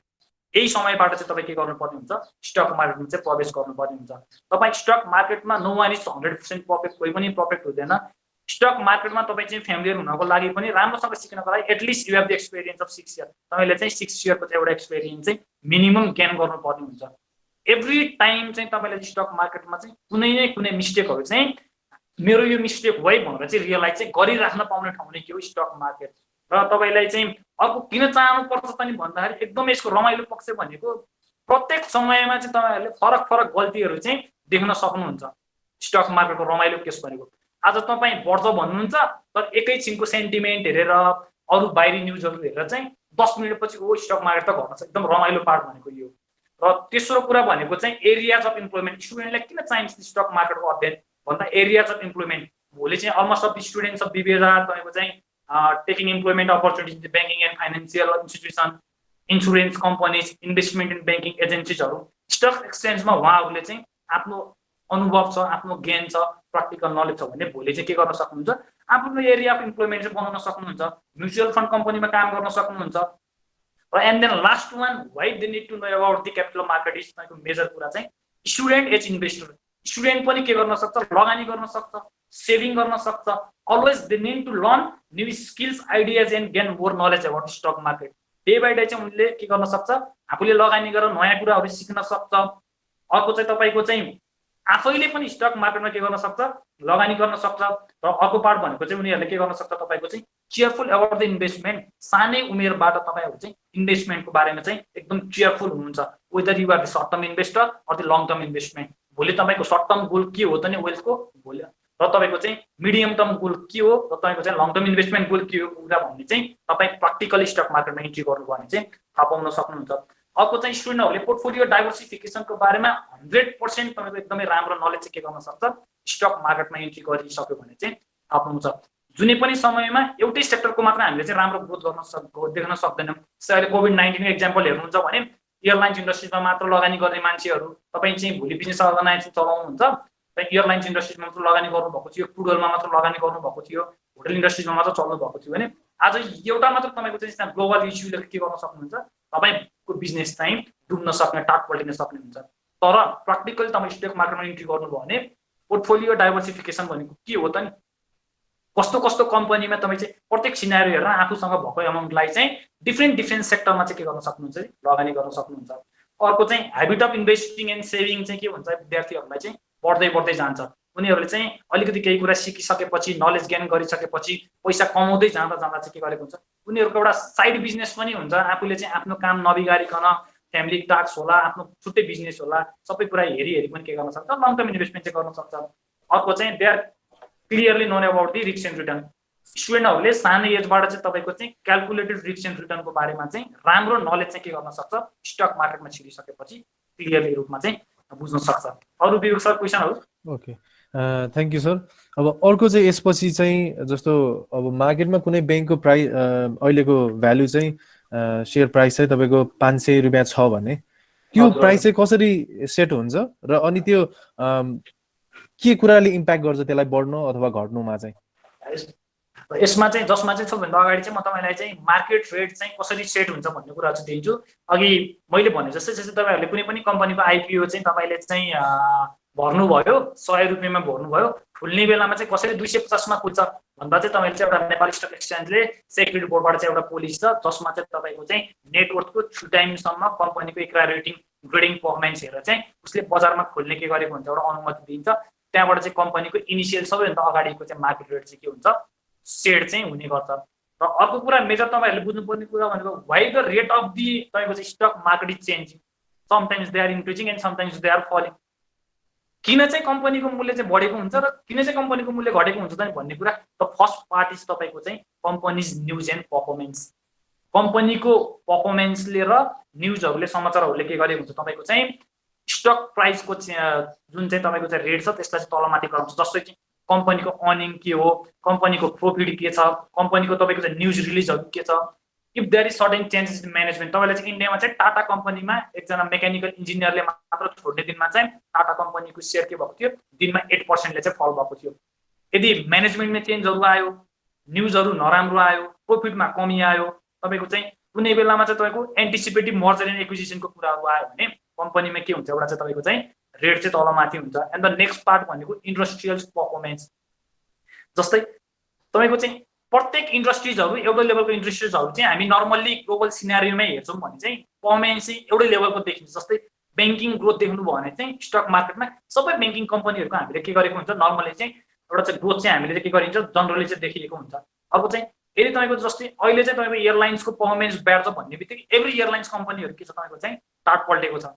जस्तै भोलि चाहिँ तपाईँको इन्सुरेन्स कम्पनीहरू चाहिँ को अलिकति राम्रो ग्रोथ देखियो भने तपाईँको चाहिँ के हुन्छ, सबै इन्सुरेन्स कम्पनीहरूमा चाहिँ के हुन्छ, एउटा टाइममा चाहिँ ग्रोथहरू देखिन्छ। अर्को चाहिँ इन्डस्ट्रिजको ओभरअल पर्फर्मेन्सले नै कुनै पनि इन्डस्ट्रिजभित्रको कम्पनीको रेटहरू के गरेको हुन्छ, तपाईँको चाहिँ चेन्जेस फ्लक्चुएट चाहिँ गराउँछ। And the next part major part भनेको तपाईँको चाहिँ म एज अ ट्रेडर म चाहिँ इन्भेस्टिङ भन्दा पनि ट्रेडिङ गर्न चाहिँ मन पराउँछु र मेरो पेसा म चाहिँ मेरो अकुपेसन नै तपाईँको स्टक मार्केट भएको हुनाले चाहिँ अर्को बेसिक पार्ट भनेको तपाईँको चाहिँ इन्भेस्टर सेन्टिमेन्ट। मार्केट चाहिँ whether the market is bull sentiment or तपाईँको चाहिँ बियर सेन्टिमेन्ट। हामी लगानीकर्ताहरूको मनोविज्ञानले नै तपाईँको चाहिँ कम्पनीको मूल्य चाहिँ के हुने हो निर्धारण हुने हो। जस्तै तपाईँलाई कुनै कम्पनीको मूल्य चाहिँ 1000 बढी लाग्यो, मलाई पनि बढी लाग्यो, हामी जस्तै सबैलाई बढी लाग्यो भने you can sell this share, म पनि सेल गर्छु, नेक्स्ट पर्सनले सेल गर्छ, सप्लाई साइड हाई भएको हुनाले सेलिङ हाई भएको हुनाले के हुन्छ, तपाईँको चाहिँ 1000 को मूल्य घटेर 800 900 मा चाहिँ आउन सक्छ। त्यही भएर चाहिँ बजारमा अघि मैले भने जस्तै कुन सेन्टिमेन्टमा चाहिँ बजार चाहिँ अगाडि बढेको छ भने आइदर बढ्ने सेन्टिमेन्टमा छ, मान्छे तपाईँ हेर्नुहोस् स्टक मार्केटको तपाईँको बुलिस सेन्टिमेन्टमा चिया पसलमा, पत्र पत्रिकामा, टिभीमा एभ्रिवेयर तपाईँ चाहिँ के गर्न सक्नुहुन्छ, स्टक मार्केटको मात्र चाहिँ कुराहरू चाहिँ सुन्न सक्नुहुन्छ। त्यही भएर तपाईँले चाहिँ मनोविज्ञानलाई सबैभन्दा अगाडि स्टक मार्केटमा चाहिँ मेजर प्राइस फ्लक्चुएट हुने हो एज अ ट्रेडरको लागि चाहिँ मनोविज्ञान हो। एन्ड द नेक्स्ट पार्ट भनेको तपाईँको 4 नम्बरमा चाहिँ इकोनोमिक फ्याक्टरले पनि के गर्न सक्छ भन्दाखेरि तपाईँको चाहिँ स्टक मार्केटको प्राइसहरू चाहिँ तलमाथि पार्छ। जस्तै ब्याज दरको कुरा, इन्ट्रेस्ट रेटले, इकोनोमिक आउटलुकले, इन्फ्लेसन डिफ्लेसनले, जस्तै इकोनोमिक एन्ड पोलिटिकल सकले, चेन्ज इन इकोनोमिक पोलिसीले, डिमान्ड एन्ड सप्लाई। एउटा एक्जाम्पल दिने बेलामा पोलिटिकल फ्याक्टरले पनि के गर्न सक्छ हजुरको चाहिँ प्राइसलाई कुनै टाइममा चाहिँ तलमाथि। जस्तै हामीसँग चाहिँ कम्युनिस्टको सरकार आउने बेलामा चाहिँ स्टक मार्केटमा सेन्टिमेन्टले मान्छेहरूलाई चाहिँ अब चाहिँ लगानी गर्ने उपयुक्त समय होइन है, हामीनीहरू चाहिँ तपाईँको चाहिँ प्राइभेट प्राइभेटाइजेसनले चाहिँ फोकस गर्दैन भनेर के हुन्छ, मान्छेको सेन्टिमेन्टमै चेन्ज आउँछ। एन्ड द नेक्स्ट पार्ट तपाईँको चाहिँ मार्केटको कुरा। मार्केटमा म्याक्रो फ्याक्टर, मार्केट इन्ट्रोड्युस र इन्भेस्टरको तपाईँको चाहिँ सेन्टिमेन्टले, स्पेकुलेसनले, इन्साइडर ट्रेडिङले पनि के गर्छ, तपाईँको चाहिँ बजार निर्धारण गर्छ। एउटा तपाईँले एक्जाम्पल दिने बेलामा म चाहिँ शिवम सिमेन्टबाट एक्जाम्पल दिन चाहन्छु। 300 रुपियाँमा तपाईँको चाहिँ प्रिमियममा आइपिओ इस्यु भएको कम्पनी तपाईँको चाहिँ अन्डर सब्सक्राइब भयो 100 भन्दा अगाडि, आइपिओ भोलि मान्छेहरू नै भएन, 300 रुपियाँमा खुल्यो, 100 रुपियाँमा खुल्नु पर्थ्यो भनेर। खुलिसकेपछि तपाईँको 3 महिनासम्म 300 को एराउन्डमै कारोबार भयो र त्यसपछि मान्छेको सेन्टिमेन्ट के भयो भन्दाखेरि यो त प्राइभेट अर्गनाइजेसन, यो त तपाईँको चाहिँ मानौँ म्यानुफ्याक्चरिङ कम्पनी हो, भोलि ठुलो ग्रोथ छ भनेर मान्छेहरूले 1 महिनामा त्यही 300 को सेयर 700 मा हामीले किन्न खोज्ने बेलामा पनि देयर इज नो बायर। मान्छेले चाहिँ तपाईँको चाहिँ कर्नरिङहरू गर्ने, कर्नरिङले जस्तै तपाईँ हामी चाहिँ एउटा ठुलो बास्केट फन्ड बनाएर कुनै पनि कम्पनीको जति पनि स्टकहरू छ त्यो सबै कम्पनी किन्दै किन्दै गयौँ, हामीसँग कर्नरिङ भएर सप्लाई नै भएन भने त्यसले पनि स्टक मार्केटलाई के गरेको हुन्छ, चेन्जेस गराएको हुन्छ। र बेसिकल फ्याक्टर भनेको तपाईँ चाहिँ फन्डामेन्टल फ्याक्टरहरू नै हो लङ टर्म इन्भेस्टरको लागि, that change the price of the stock market. Okay, thank you sir. त्यसपछि गएर हाम्रो एकजना स्टुडेन्टबाट चाहिँ यो ETF को बारेमा क्वेसन आएको छ, एक्सचेन्ज ट्रेडेड फन्ड। यो नेपालको कन्टेक्स्टमा चाहिँ यो भनेको के होला सर? यो सर नेपालमा चाहिँ ETF चाहिँ तपाईँको चाहिँ नर्मली हामीले चाहिँ लागू भएको देखिँदैन। द्याट इज सिम्पली तपाईँको चाहिँ एक्सचेन्ज ट्रेडेड फन्ड भने is like as mutual fund. हामी नेपालमा चाहिँ मिलजुल जुल यसैलाई नै हेरिन्छ भने सिम्पली यो चाहिँ म्युचुअल फन्ड हो, that can pull money from the different investor. उनीहरूसँग चाहिँ एउटा कुनै पनि बास्केट फन्ड हुन्छ, ठुलो एमाउन्टको फन्ड हुन्छ, and they can buy the stock from the market. उनीहरूले चाहिँ मार्केटबाट स्टकहरू, बोन्डहरू, डिभेन्चरहरू के गरेको हुन्छ, उठाइराखेको हुन्छ र उनीहरूलाई चाहिँ उनीहरू they can play the role of market maker and market leader. उनीहरूले चाहिँ कुनै कुनै तपाईँको चाहिँ कन्ट्रीहरूमा चाहिँ ETF चाहिँ गभर्मेन्टले डिफ्रेन्ट एउटा पोलिसिसहरू, रुल्सहरू, बााउन्ड्रिज बनाएर चाहिँ काम गराउन लगाएको हुन्छ। उनीहरूले मार्केट मेकरको कामहरू गरेको हुन्छ, जस्तै बढ्ने बेलामा घट्ने बेलामा के गर्ने भन्ने कुराहरू उनीहरूलाई चाहिँ केही न केही चाहिँ गभर्मेन्टले सहुलियत दिएर, जस्तै नेपालको केसमा चाहिँ there are different mutual fund, हामी चाहिँ इकाइ भन्छौँ। जस्तै तपाईँले हेर्नुहुन्छ अहिले 14वटा इकाइ चाहिँ हामीसँग चाहिँ अब स्टक मार्केटमा लिस्टिङ छ। जस्तै सानिमा म्युचुअल फन्ड, तपाईँको चाहिँ NIB को mutual fund, Nabil investment fund, तपाईँको चाहिँ सानिमा सिटिजन फन्ड, यी सबै फन्डहरूले चाहिँ हामीसँग एमाउन्ट पुल गरेर के गरेको हुन्छ, फाइनेन्सियल एडभाइजरहरू, फाइनेन्सियल एक्सपर्टिजहरू तपाईँको चाहिँ राखेर के गरेको हुन्छ, स्टक मार्केटमा चाहिँ बाई एन्ड सेलको डिसिजन चाहिँ लिइरहेको हुन्छ। That is simply like is the mutual fund in context of Nepal sir. Okay, हस्, थ्याङ्क यू मनोज सर। त्यसपछि गएर आजको क्वेसन्सहरूमा चाहिँ अहिलेको टाइममा स्टुडेन्ट्सले अब यो कोभिड-19 पछिको अब मार्केट जब खुल्छ त्यतिखेर स्टार्ट गर्ने मेन्टालिटी बनाउनु भएको छ भने is this the right time to join in, sign in यो अब यो सेक्टरमा भनेर स्टुडेन्ट्सहरूको क्वेसन्स आएको छ sir. For every student, if you are totally new and want to invest after the COVID-19 है, COVID-19 पछाडि नै तपाईको मार्केट ओपन हुने बेलामा चाहिँ तपाईँ लगानी गर्न चाहनुहुन्छ भने सबैभन्दा अगाडि चाहिँ you must be clear about the whether you want to invest for the long term investment purpose or the short term investment। तपाईँ लङ टर्म इन्भेस्टमेन्ट पर्पजको लागि इन्भेस्टमेन्ट गर्दै हुनुहुन्छ कि सर्ट टर्ममा भन्ने चाहिँ तपाईँ सबैभन्दा अगाडि चाहिँ क्लियर हुनुहोस्, एउटा कुरा। अर्को कुरा चाहिँ how much amount do you want to invest in stock market, कति एमाउन्ट चाहिँ तपाईँ चाहिँ स्टक मार्केटमा लगानी गर्छु त नि भन्ने चाहिँ दुईटा कुरामा चाहिँ तपाईँ के हुनुपर्छ, एकदमै चाहिँ सबैभन्दा अगाडि चाहिँ क्लियर हुनुपर्ने हुन्छ। यदि चाहिँ तपाईँ चाहिँ म सर्ट टर्म इन्भेस्टर हो भन्नुहुन्छ भने तपाईँले कोभिड-19 पछि नर्मली तपाईँको चाहिँ 26 बाट स्टक मार्केट खुल्ने चाहिँ कुरा छ, जसमा चाहिँ रिसेन्टली लगानी चाहिँ नगर्नुहोस्। जस्तै कोभिड-19 को लङ टर्म इम्प्याक्टमा चाहिँ मान्छेहरूको इन्भेस्टरको सेन्टिमेन्ट कस्तो देखिन्छ भन्ने चाहिँ स्टक मार्केट रन भइसकेपछि देखिने कुरा हो। र तपाईँ लङ टर्म इन्भेस्टर हो भने चाहिँ तपाईँले चाहिँ 4 वर्ष 5 वर्षलाई लगानी गर्न चाहनुहुन्छ भने जति एमाउन्ट पनि एउटा तपाईँको भएको पर्सनको 20% गर्दै चाहिँ यो टाइममा इन्भेस्टमेन्ट गर्ने एकदमै गुड टाइम हो। किनभने अब चाहिँ हामी चाहिँ बिस्तार बुलिस जोनमा चाहिँ हामी प्रवेश गरिसकेका छौँ। तपाईँ यदि हामीसँग अहिले कोभिड-19 हुन्थेन भने आई थिङ्क नेपालको स्टक मार्केट एराउन्ड 2000 को उसमा चाहिँ हामीले चाहिँ देख्न सक्थ्यौँ। अर्को चाहिँ यही कोभिड-19 कै तपाईँको चाहिँ कुराले गर्दाखेरि चाहिँ मार्केटमा एराउन्ड 26% को चाहिँ हामीले चाहिँ करेक्सन देखिसकेका छौँ। र लङ टर्म इन्भेस्टर हुनुहुन्छ भने तपाईँ चाहिँ बिस्तारै लगानी गर्नुहोस्। तर म एकदमै सर्ट टर्म कमाउनुहुन्छ भने आई थिङ्क तपाईँले 20% कमाउनको लागि चाहिँ एकदमै 1 महिनामा इजिली कमाउन सक्नुहुन्छ, जसको लागि चाहिँ मान्छेहरूको तपाईँको चाहिँ बटम जोन कुन हो त नि स्टक मार्केट हो भने चाहिँ पहिला चाहिँ निहाल्नुहोस्। बजारमा कस्तो कुराहरू आएको छ, सेलिङ साइड कस्तो छ, अथवा कुनै पनि एक्सपर्टिजहरूसँग सल्लाहहरू लिएर मात्र लगानी गर्दा चाहिँ बेटर चाहिँ हुने देखिन्छ। नत्र चाहिँ तपाईँ ओभरअल लङ टर्म इन्भेस्टर हो भने दिस इज दि तपाईँको चाहिँ बुलिस जोन। अनि तपाईँको चाहिँ अनलाइन ट्रेडिङको कुराहरू आएको छ, बजार बढ्ने क्रममा छ, बिग मर्जरको कुराहरू आएको छ, स्टक डिलरहरू बढ्दै गएको छ। तपाईँहरू जस्तै तपाईँको नयाँ नवप्रवेशीहरूलाई चाहिँ स्टक मार्केटमा चाहिँ तपाईँको अवेरनेस क्रिएट भइरहेको छ, इन्ट्रेस्ट बढ्दै गएको छ, जसले चाहिँ तपाईँको चाहिँ स्टक मार्केटलाई एकदमै तपाईँको चाहिँ ठुलो धेरै माथि चाहिँ पुर्याउने चाहिँ चान्सेसहरू चाहिँ म आफूले पर्सनली चाहिँ देखेको छु। र अर्को कुरा तपाईँ नेपालको स्टक मार्केट एकदमै तपाईँको चाहिँ र मार्केट हो अहिलेको केसमा हेर्ने हो भने। र युएसमा तपाईँ मैले एउटा युएसको चाहिँ एक्जाम्पल दिन चाहेँ। युएसमा 5000 इन्डेक्सबाट 28,000 चाहिँ डिभिजन चाहिँ तपाईँको एकदमै छोटो टाइममा चाहिँ कन्टिन्युस बुलिस भएर चाहिँ पुगेको देखिन्छ। त्यसलाई चाहिँ के भन्छ भन्दाखेरि चाहिँ थर्ड वेभ। हामीले जहिले पनि स्टक मार्केटमा फर्स्ट वेभ चाहिँ बढ्छ, सेकेन्ड वेभ घट्छ, थर्ड वेभ चाहिँ normally that is more than तपाईँको चाहिँ 200% of the first second wave भन्छ। र अब चाहिँ हामी चाहिँ एकदम सेकेन्ड वेभमा हो। र एक्सपर्टिजहरूको कुराहरू सुन्दा हाम्रो एक्सपिरियन्सले नेपाल स्टक मार्केटको फ्युचर एकदमै धेरै राम्रो छ।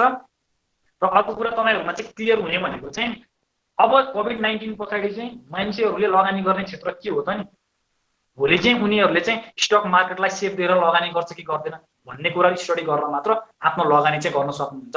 र लगानी गर्ने बेलामा एकदम सर्ट टर्म लगानी गर्न चाहनुहुन्छ भने हाइड्रो सेक्टरमा लगानी गर्नुहोस् बजार घटेको केसमा। र लङ टर्म इन्भेस्टर हुनुहुन्छ भने हाइड्रो सेक्टरको चाहिँ कुनै पनि सेयरहरू चाहिँ म चाहिँ सेकेन्डरी मार्केटबाट नलिँदा चाहिँ एकदम उपयुक्त देख्छु। Okay, thank you sir. त्यसपछि अर्को क्वेसन छ जुन हजुरले भन्नुभयो फन्डामेन्टल एनालाइसिस जुन गर्न सकिन्छ त्यो चाहिँ अब एज अ लङ टर्म पनि भयो अनि जुन अर्को तरिका सर्ट टर्म इन्भेस्टर हुनुहुन्छ भने चाहिँ हाम्रो स्टुडेन्ट्सहरूले चाहिँ टेक्निकल एनालाइसिस भन्नुभयो नि त्यो यो फन्डामेन्टल एनालाइसिस र टेक्निकल एनालाइसिस चाहिँ हाम्रो स्टुडेन्ट्सहरूले चाहिँ कसरी गर्न सक्नुहुन्छ तपाईहरुले चाहिँ फन्डामेन्टल चाहिँ नर्मली कुनै पनि बैंकहरुको बैंकिङ एन्ड फाइनान्शियल इन्स्टिट्युसनको इन्स्योरेन्स कम्पनीहरुको ब्यालेन्स सिटहरु हेर्न सक्नुहुन्छ एजीएम रिपोर्टहरु हेर्न सक्नुहुन्छ उनीहरुले चाहिँ तपाईको क्वार्टरमा पब्लिश गर्ने क्वार्टर रिपोर्टहरुबाट चाहिँ हामीले के गर्न सकिन्छ कम्प्यारिजन सहित दिएको हुन्छ अघिल्लो दिनमा चाहिँ अघिल्लो समय दिएको डिभिडेन्ड कस्तो छ अर्निङ चाहिँ कसरी ग्रोथ गरेको छ तपाईको चाहिँ लायबिलिटी एसेट साइड कस्तो छ तपाईको चाहिँ रिस्क कतिको छ रेभेन्यू कसरी जेनेरेट गरेको छ भन्ने कुराहरु कम्पनीको फाइनान्शियल परफर्मेन्समा सबै कुराहरु हुन्छ र अर्को कुरा चाहिँ तपाईले चाहिँ पत्रपत्रिकाहरुबाट र हामीले बेसिकली चाहिँ तपाई यदि स्टक मार्केटको बारेमा क्लियरली बुझ्छु फन्डामेन्टल पार्टहरु टेक्निकल पार्टहरु भन्नुहुन्छ भने तपाईले एउटा सिम्पली सफ्टवेयर लिन सक्नुहुन्छ नर्मली त्यति धेरै चाहिँ कस्टली पनि छैन 3035 तिरियो भने चाहिँ हामीले चाहिँ एक वर्षसम्म एभ्री फन्डामेन्टल पार्ट र एभ्री टेक्निकल पार्टहरु चाहिँ राम्रोसँग अध्ययन गर्न सकिन्छ र तपाई चाहिँ बेसिक कुराहरु सिक्नको लागि सुरुबाटै म चाहिँ तपाईलाई दुईटा एप्लिकेसनहरु वेबसाइटहरु चाहिँ रिकमेन्ड गर्छु मेरो लगानीको न्यूजहरु चाहिँ रेगुलरली हेर्ने गर्नुहोस् शेयर संसार भन्नेको एप्लिकेसन छ शेयर संसार वेबसाइट पनि हेर्न सक्नुहुन्छ इंग्लिशमा तपाईहरुलाई नै चाहिने कुराहरु फन्डामेन्टल पार्टहरु रिपोर्टहरु पब्लिश हुन्छ स्टक रिलेटेड न्यूजहरु डेली चाहिँ पब्लिश भएको हुन्छ अर्को चाहिँ नेपाली पैसा भन्नेको एप्लिकेसन छ हामीले यो पनि युज गर्न सकिन्छ and then you can go to the SEBON website www.7.gov.np and www.nepalstock.np र अर्को चाहिँ यदि तपाई टेक्निकल सिक्न चाहनुहुन्छ भने टेक्स्ट टाइम है टेक्निकल तपाईले टेक्निकल एनालाइसिस सिक्नको लागि एकदमै समय लाग्छ धेरै फन्डामेन्टल कुराहरु जानिसकेपछि तपाईले बल्ल बिस्तारै टेक्निकल पार्टहरु आउने हो यसमा चाहिँ हिस्ट्रीहरु हेरेर डिफरेन्स टुल्स चार्टहरु हेरेर तपाईहरुले कुनै सफ्टवेयर किनेर मात्र हामीले चाहिँ टेक्निकल एनालाइसिसहरु चाहिँ गर्न सकिन्छ सर यो कुरामा मैले हजुरलाई इन्टरप्ट गरे सर यो कुरामा हजुरलाई मैले इन्टरप्ट गरे सर जुन टेक्निकल एनालाइसिसको कुरामा आई हैव हर्ड कि यो एकाडेमिया कन्सल्टेन्सीले चाहिँ एकाडेमियाले चाहिँ यो ट्रेनिङहरु प्रोवाइड गर्दै आइराखेको छ यो कस्तो किसिमको ट्रेनिङ हुन्छ र यो कति टाइम फ्रेममा कम्प्लिट गर्नुपर्ने ट्रेनिङ हुन्छ त्यो चाहिँ म विद्यार्थी भाइहरुलाई चाहिँ भाइ बहिनीहरुलाई यदि तपाईहरु चाहिँ स्टक मार्केटमा म डिटेल्समा बुझ्छु भन्नुहुन्छ भने चाहिँ हामीहरुले रेगुलरली तपाईको चाहिँ प्रत्येक हप्तामा चाहिँ फन्डामेन्टल ट्रेनिङ फन्डामेन्टलमा पनि बेसिक ट्रेनिङ र एडभान्स लेभलको ट्रेनिङ चाहिँ दिँदै आएका छौं जुन चाहिँ बेसिक ट्रेनिङ एक दिनको मात्र हुन्छ तपाई चाहिँ एडभान्स लेभलको ट्रेनिङ लिन चाहनुहुन्छ भने चाहिँ तपाईले चाहिँ फन्डामेन्टलमा ब्यालेन्स शीट कसरी हेर्ने इन्स्योरेन्स रेटहरु कसरी हेर्ने कसरी कम्प्यारिजन गर्ने कसरी ग्रोथ रेट हेर्ने भने चाहिँ 15 डेज तपाईको चाहिँ एडभान्स फन्डामेन्टल लेभलको ट्रेनिङहरु चाहिँ हुन्छ हामीले चाहिँ विभिन्न टाइममा चाहिँ नोटिसहरु चाहिँ जारी गरेर चाहिँ हामीले गरिएको हुन्छ र टेक्निकलको लागि चाहिँ टेक्स्ट तपाईको चाहिँ बेसिक टेक्निकल ट्रेनिङको लागि चाहिँ तपाईहरुले चाहिँ 15 डेजमा चाहिँ यदि तपाईहरु इच्छुक हुनुहुन्छ भने चाहिँ तपाईले हामीलाई चाहिँ नाम टिपाउन सक्नुहुन्छ हाम्रो चाहिँ Academia Consulting Service Private Limited चिप्लेढुङ्गामा चाहिँ हामीले स्टक मार्केटमा जति पनि इच्छुक हुनुहुन्छ तपाईहरु जस्तै विद्यार्थीहरु र अरूहरु जति पनि इन्भेस्टरहरु हुन्छ उहाँहरुलाई बेसिक एन्ड एडभान्स लेभलको चाहिँ टेक्निकल ट्रेनिङ तपाईहरु आफ्नो ल्यापटप लिएर आउन सक्नुहुन्छ हामी सफ्टवेयर इन्स्टल गरिदिन्छौं र एकदम बिगिनिङ पार्टबाट बेसिक पार्टबाट चाहिँ एउटा सर्टेन तपाईहरुलाई चाहिँ हाम्रो तपाईको चाहिँ एक्सपेन्सेस मात्र खर्च मात्र उठ्ने गरेर चाहिँ हामीले चाहिँ विभिन्न समयमा चाहिँ ट्रेनिङ दिँदै चाहिँ आइरहेका छौं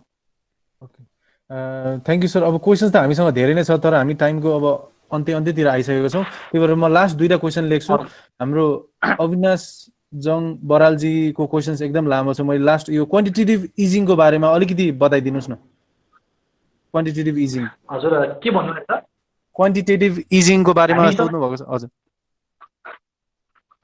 क्वान्टिटेटिभ इजिङ भन्ने चाहिँ हामीसँग स्टक मार्केट रिलेटेड मा चाहिँ त्यति धेरै चाहिँ हामीसँग लागू हुँदैन हजुर त्यसो भए उहाँसँग चाहिँ अरु क्वेशन्सहरु पनि छ है त्यसबाटै मैले अर्को लिन खोजे ETF को बारेमा हाम्रो अलिकति कुरा भइसकेको छ नेगेटिभ पी रेशियोको बारेमा केही भनिदिनुस् न नेगेटिभ पी रेशियो तपाईको चाहिँ कम्पनीमा चाहिँ sir normally negative P ratio risk चाहिँ कति पनि नहुने भन्ने चाहिँ कहिले पनि हुँदैन है त्यही तपाईको चाहिँ मार्केट प्राइस भन्दा तपाईको चाहिँ अर्निङ पर शेयर धेरै हुने भनेको चान्सेस चाहिँ कुनै पनि बेलामा चाहिँ हुँदैन तपाई चाहिँ रिस्क नै नलइकन चाहिँ स्टक मार्केटमा लगानी भन्ने चाहिँ हुँदैन है हामीसँग चाहिँ नर्मल्ली तर पी रेशियोको स्ट्यान्डर्ड भनेको चाहिँ के हो त नि भन्दाखेरि lower the P ratio is good for investment जति तपाईँको चाहिँ पी रेसियो चाहिँ लोवर छ त्यति नै के हो एकदमै चाहिँ राम्रो हो। तपाईँलाई चाहिँ म यो नेगेटिभ पी रेसियोलाई एक्जाम्पलमा चाहिँ दिन खोजेँ। कुनै पनि कम्पनीको मूल्य चाहिँ तपाईँको चाहिँ 1000 रुपियाँ छ भने तपाईँको चाहिँ त्यो कम्पनीको तपाईँको चाहिँ प्रत्येक वर्षको कमाइ एनुअल इपिएस चाहिँ 100 रुपियाँ 1000 नै हुनको लागि चाहिँ के हुन्छ नेगेटिभ इपिएस हुन्छ। स्टक मार्केट सेकेन्डरी मार्केटको केसमा चाहिँ नेगेटिभ पी रेसियो भएको चाहिँ हामीले चाहिँ कम्पनी देख्न सक्दैन, किनभने मान्छेहरूले चाहिँ तपाईँ चाहिँ 1000 रुपियाँ चाहिँ तपाईँको चाहिँ अर्निङ पर सेयर छ तपाईँको भने तपाईँ चाहिँ त्यो कम्पनीलाई चाहिँ त्यो 1000 भन्दा धेरै मान्छेमा के गर्नुहुन्छ तपाईँले चाहिँ लगानी गर्नुहुन्छ। बट द नर्मल स्ट्यान्डर्ड चाहिँ according to the Warren Buffett अनुसार चाहिँ if the P ratio is below the तपाईँको 15 भन्दा मुनि चाहिँ इन्ट्रेस्ट वाइज P रेसियो चाहिँ छ भने त्यो कम्पनीको फन्डामेन्टल हेरेर चाहिँ तैँले के गर्न सक्छस् जति पनि लगानी गर्न सक्छस् चाहिँ भन्ने कुरा चाहिँ हुन्छ। Okay, thank you. अब एउटा लास्ट क्वेसन चाहिँ मैले लिएँ, हजुरले हाइड्रो पावरको बारेमा अलिकति धेरै भनिराख्नु भएको थियो। यो अब लङ टर्म इन्भेस्टरले चाहिँ एभोइड गर्नुपर्ने कुरा हो, अनि सर्ट टर्ममा अहिलेको टाइममा हो भने चाहिँ हाइड्रो पावर ठिक हुनसक्छ भनेर भन्नुभयो। अनि एउटा क्वेसन आएको छ हाम्रो स्टुडेन्टबाट चाहिँ, लङ टर्ममा हाइड्रो सेक्टर इन्भेस्ट नगर्नुको मेन रिजन चाहिँ के होला सर? हामीसँग नेपालमा सर नेपालको स्टक मार्केट चाहिँ म तपाईँलाई कन्टेक्स्ट अफ नेपाल भन्दैछु। नेपालमा चाहिँ डिमान्ड सप्लाई साइडले चाहिँ स्टक मार्केटको प्राइसमा हामी चाहिँ स्टक मार्केटमा किन लगानी गर्छौँ? We are expecting some return from the stock. हामीले लगानी गरेको इन्भेस्टमेन्टबाट स्टकबाट चाहिँ केही कुरा रिटर्न आउनको लागि हामीले लगानी गर्ने हो। र विगतको तपाईँले सिनारियो हेर्नुहुन्छ नि हामीसँग यति धेरै सप्लाई साइड छ, जति धेरै सप्लाई हुन्छ तपाईँको चाहिँ त्यति नै स्टक मार्केटको प्राइस बढ्ने चान्सेस के हुन्छ एकदमै कम हुन्छ। अर्को कुरा चाहिँ एकदम ओभर प्रोडक्सन चाहिँ के छ भोलिको दिनमा चाहिँ हाइड्रो सेक्टरको चाहिँ आउँदैछ। जति तपाईँको चाहिँ प्रोडक्सन हुँदै जान्छ त्यति नै के हुने चाहिँ कम्पनीको ग्रोथमा कम्पनीको अर्निङ पर सेयरमा के हुने तपाईँको चाहिँ कमी आउँदै जाने हो। तपाईँ चाहिँ lower the EPS lower the growth of the company higher the P के गर्छ that decrease the stock market price. That's why म चाहिँ तपाईँ चाहिँ लङ टर्म इन्भेस्टर हो भने तपाईँ लगानी गरिसकेपछि तपाईँलाई प्रतिफल चाहियो, रिटर्न चाहियो। त्यो रिटर्न खानको लागि चाहिँ there are various different safe side. हामीसँग ब्याङ्किङ सेक्टर एकदमै सेफ छ, हामीसँग म्यानुफ्याक्चरिङ सेक्टर हेर्नुहुन्छ भने एकदमै सेफ छ। स्टिल द रेट अफ तपाईँको इन्सुरेन्स कम्पनी आर सेफ। 300 350 मा तपाईँ पाएको छ। यदि हामी चाहिँ 10,000 लगानी गरेर 2,000 पाउँदा हामी चाहिँ 10,000 लगानी गरेर 500 रुपियाँ पाउनको लागि किन लगानी गर्ने भन्ने कुरा चाहिँ ले गर्दा चाहिँ म चाहिँ you can ignore the hydro sector for the long term. र सर्ट टर्मको लागि कोभिड-19 को मेजर इम्प्याक्ट भनेको तपाईँको चाहिँ ब्याङ्किङ सेक्टरमा देखिन सक्छ। इन्ट्रेस्ट रेटले गर्दाखेरि एनपिआर नन पर्फर्मिङ लोन बढ्दै जान सक्ने हुन्छ। म्यानुफ्याक्चरिङ एन्ड प्रोडक्सन सेक्टर हेर्नुहुन्छ भने तपाईँको बन्द भएको छ, प्रोडक्सन यतिकै बसेको छ, एक्सपेन्सेस हाई हुन सक्छ। र होटेल सेक्टर हेर्नुहुन्छ भने तपाईँको चाहिँ सबै बन्द छ। यसले गर्दा सर्ट टर्ममा चाहिँ तपाईँको चाहिँ लगानी गर्ने मान्छेहरूले हाइड्रोमा पोर्टफोलियो डाइभर्सिफाइड गर्छ कि डिमान्ड राम्रो आउँछ कि भन्ने कुराले चाहिँ सर्ट टर्मलाई चाहिँ हाइड्रो पनि बेटर हुन सक्छ मात्रै भन्ने हो। But ignore the hydro sector if you are the long term investor. Okay sir, अब टाइम पनि हामी एक्सिड गरिसकेको छौँ। हजुरलाई मैले 45 मिनट्स 1 आवरको सेसन भनेको थिएँ। Thank you so much for the time sir, आइदिनु भयो हाम्रो यङ एन्थुजियास्ट स्टुडेन्ट्सहरूको सामु। अनि केही इन्फर्मेसन अवश्य पनि उहाँहरूले चाहिँ I think they have got a valuable lesson है यो बारेमा। सो अब योबाट I hope they get some inspiration to start. Thank you so much for यो टाइम वन्स अगेन सर, आइदिनु भयो। हस्, thank you so much. Thank you so much sir. Thank you sir. हस् हुन्छ। अरू सबैजनालाई पनि थ्याङ्क यू सो मच, समय निकालेर आइदिनु भएको छ है।